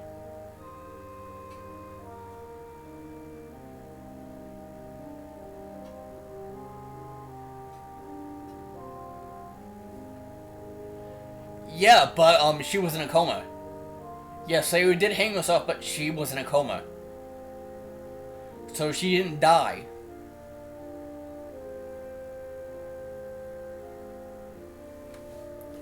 She hung herself, but she was in a coma, so she didn't die. It was like, Sarah, look at me, it's like, yeah, everything will be okay. Then I used to start carrying around band-aids in my pockets just in case you hurt yourself. It made me feel better and stay with me until the pain went away. I went back to once again now with little kids. Getting in trouble left and right. All the little things little kids do. I guess I already assumed Sarah and I were equal. I didn't realize that all the centuries are trying to stay close to me. One morning I fell in that pond near the park. Yeah, your parents got mad. You jumped in because I was drowning. You weren't drowning, the water was only about 2 feet deep. Is that so? Everyone's mind has already been fully bandaged, so still hasn't let go of it. I was lucky to capitalize. But you meant, isn't it, that I haven't finished this here? You can't leave without knowing if people care about we'll be okay. So your nose just been on my quick, let's go. Sorry! It's fine. We should sit down somewhere. Okay. Sarah, now step out into my room. Take a seat in my bed. Hey, what's that? Yeah, she's still alive and soon. Yeah. Sarah walks to a small unboxing. It's looks like a radio. Yeah, it is. The one you gave me that radio as a gift. That was one of the few things I remember her by. Sarah bent on eye level with the one radio. Her eyes dazzled like a child's. She presses her hand along its edges. Eventually her fingers find the dials, and then, click. Room fills with music. Not a bad tune. I like it. Terry begins bobbing her head up and down to the rhythm. This is really cute. Where'd you get it? Yuri gave it to me. That's sweet. What does Yuri know? She doesn't know. Makes sense. She's been in the hospital this entire time. Sorry, why don't you take a seat? Okay. Sarah gives me a look of concern. She's sitting down next to me. Where do I even begin? I guess it's from the beginning. All the way from the beginning. And that day when you and Mark got into an argument in your room, I tell Saya the whole story. I give her as many details as I can of what's happened in the past several months. Well, everything about the past few days. Yeah, no, it's not true. Saya turned to laugh, Saya to process what she just heard. You're lying. Her voice cracks as she breaks into a little sob. Saya throws herself onto me. I can feel a wet spot forming on my shoulder. She grabs loudly into my ears and simply strokes back into the comfort her. A few minutes later, Saya composes herself as best as she can and grab her by the shoulders. Sarah, look at me. I speak to her in a soft voice so she was made of glass like a shattered by a loud noise. It's okay. Everything's gonna be okay. Here for you. Always. Sorry, now she wants to wipe her tears. You seem to be taking this rather well. I'll look down at my bench and I wouldn't exactly say that, but recently I did have a change of heart. What's for that? Sarah smiled through her tears. An epiphany. I don't think that's right, but sure, we'll go with that. She gives me a small grin. Can't really explain it very well. It's just like beside me is telling me that it's time to move on. Why am I hitting random buttons? Ooh. I know it's weird, but I believe you. Sayori brushes her hair out of my face. You're my best friend, Sayori, and I mean that in the best way possible. I know you do. It just took me some time to understand that. I grabbed Sayori by the shuka. Yeah. I made a lot of mistakes. So have I. I've hurt a lot of people. And so have I. Quietly chuckles himself. It's possible both of us huge messes, huh? That's why we make such great friends. She gives me the most sincere smile I've ever seen rest upon her face. Suppose I was wrong, Sayori. Huh? I can't really fully get rid of depression. Not alone, at least. I turned to her bathroom. Don't make the same mistake I did. Oof. Yeah, don't make that same mistake, big oof. Whoa. Why did I don't know why I did that. Why did that just pop up?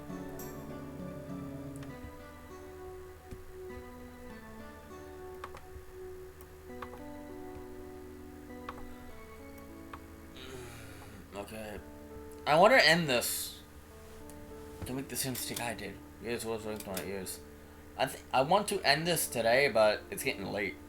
It's getting like 12:30ish. 12:30 p.m. I think it's best if we take this journey together. No one can battle the demons alone.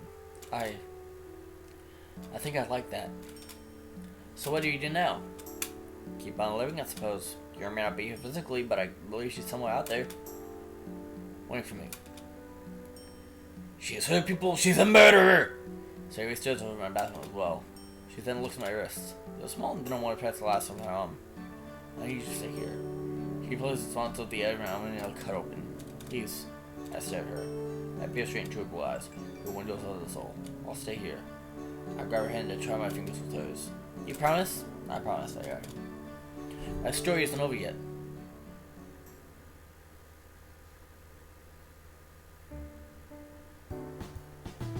Epilogue.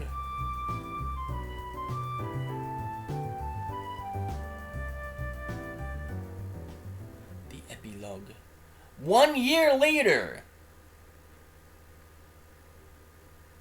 1 year later. So it's been 1 year since, Yuri died. But, unfortunately, I am gonna have to end it here.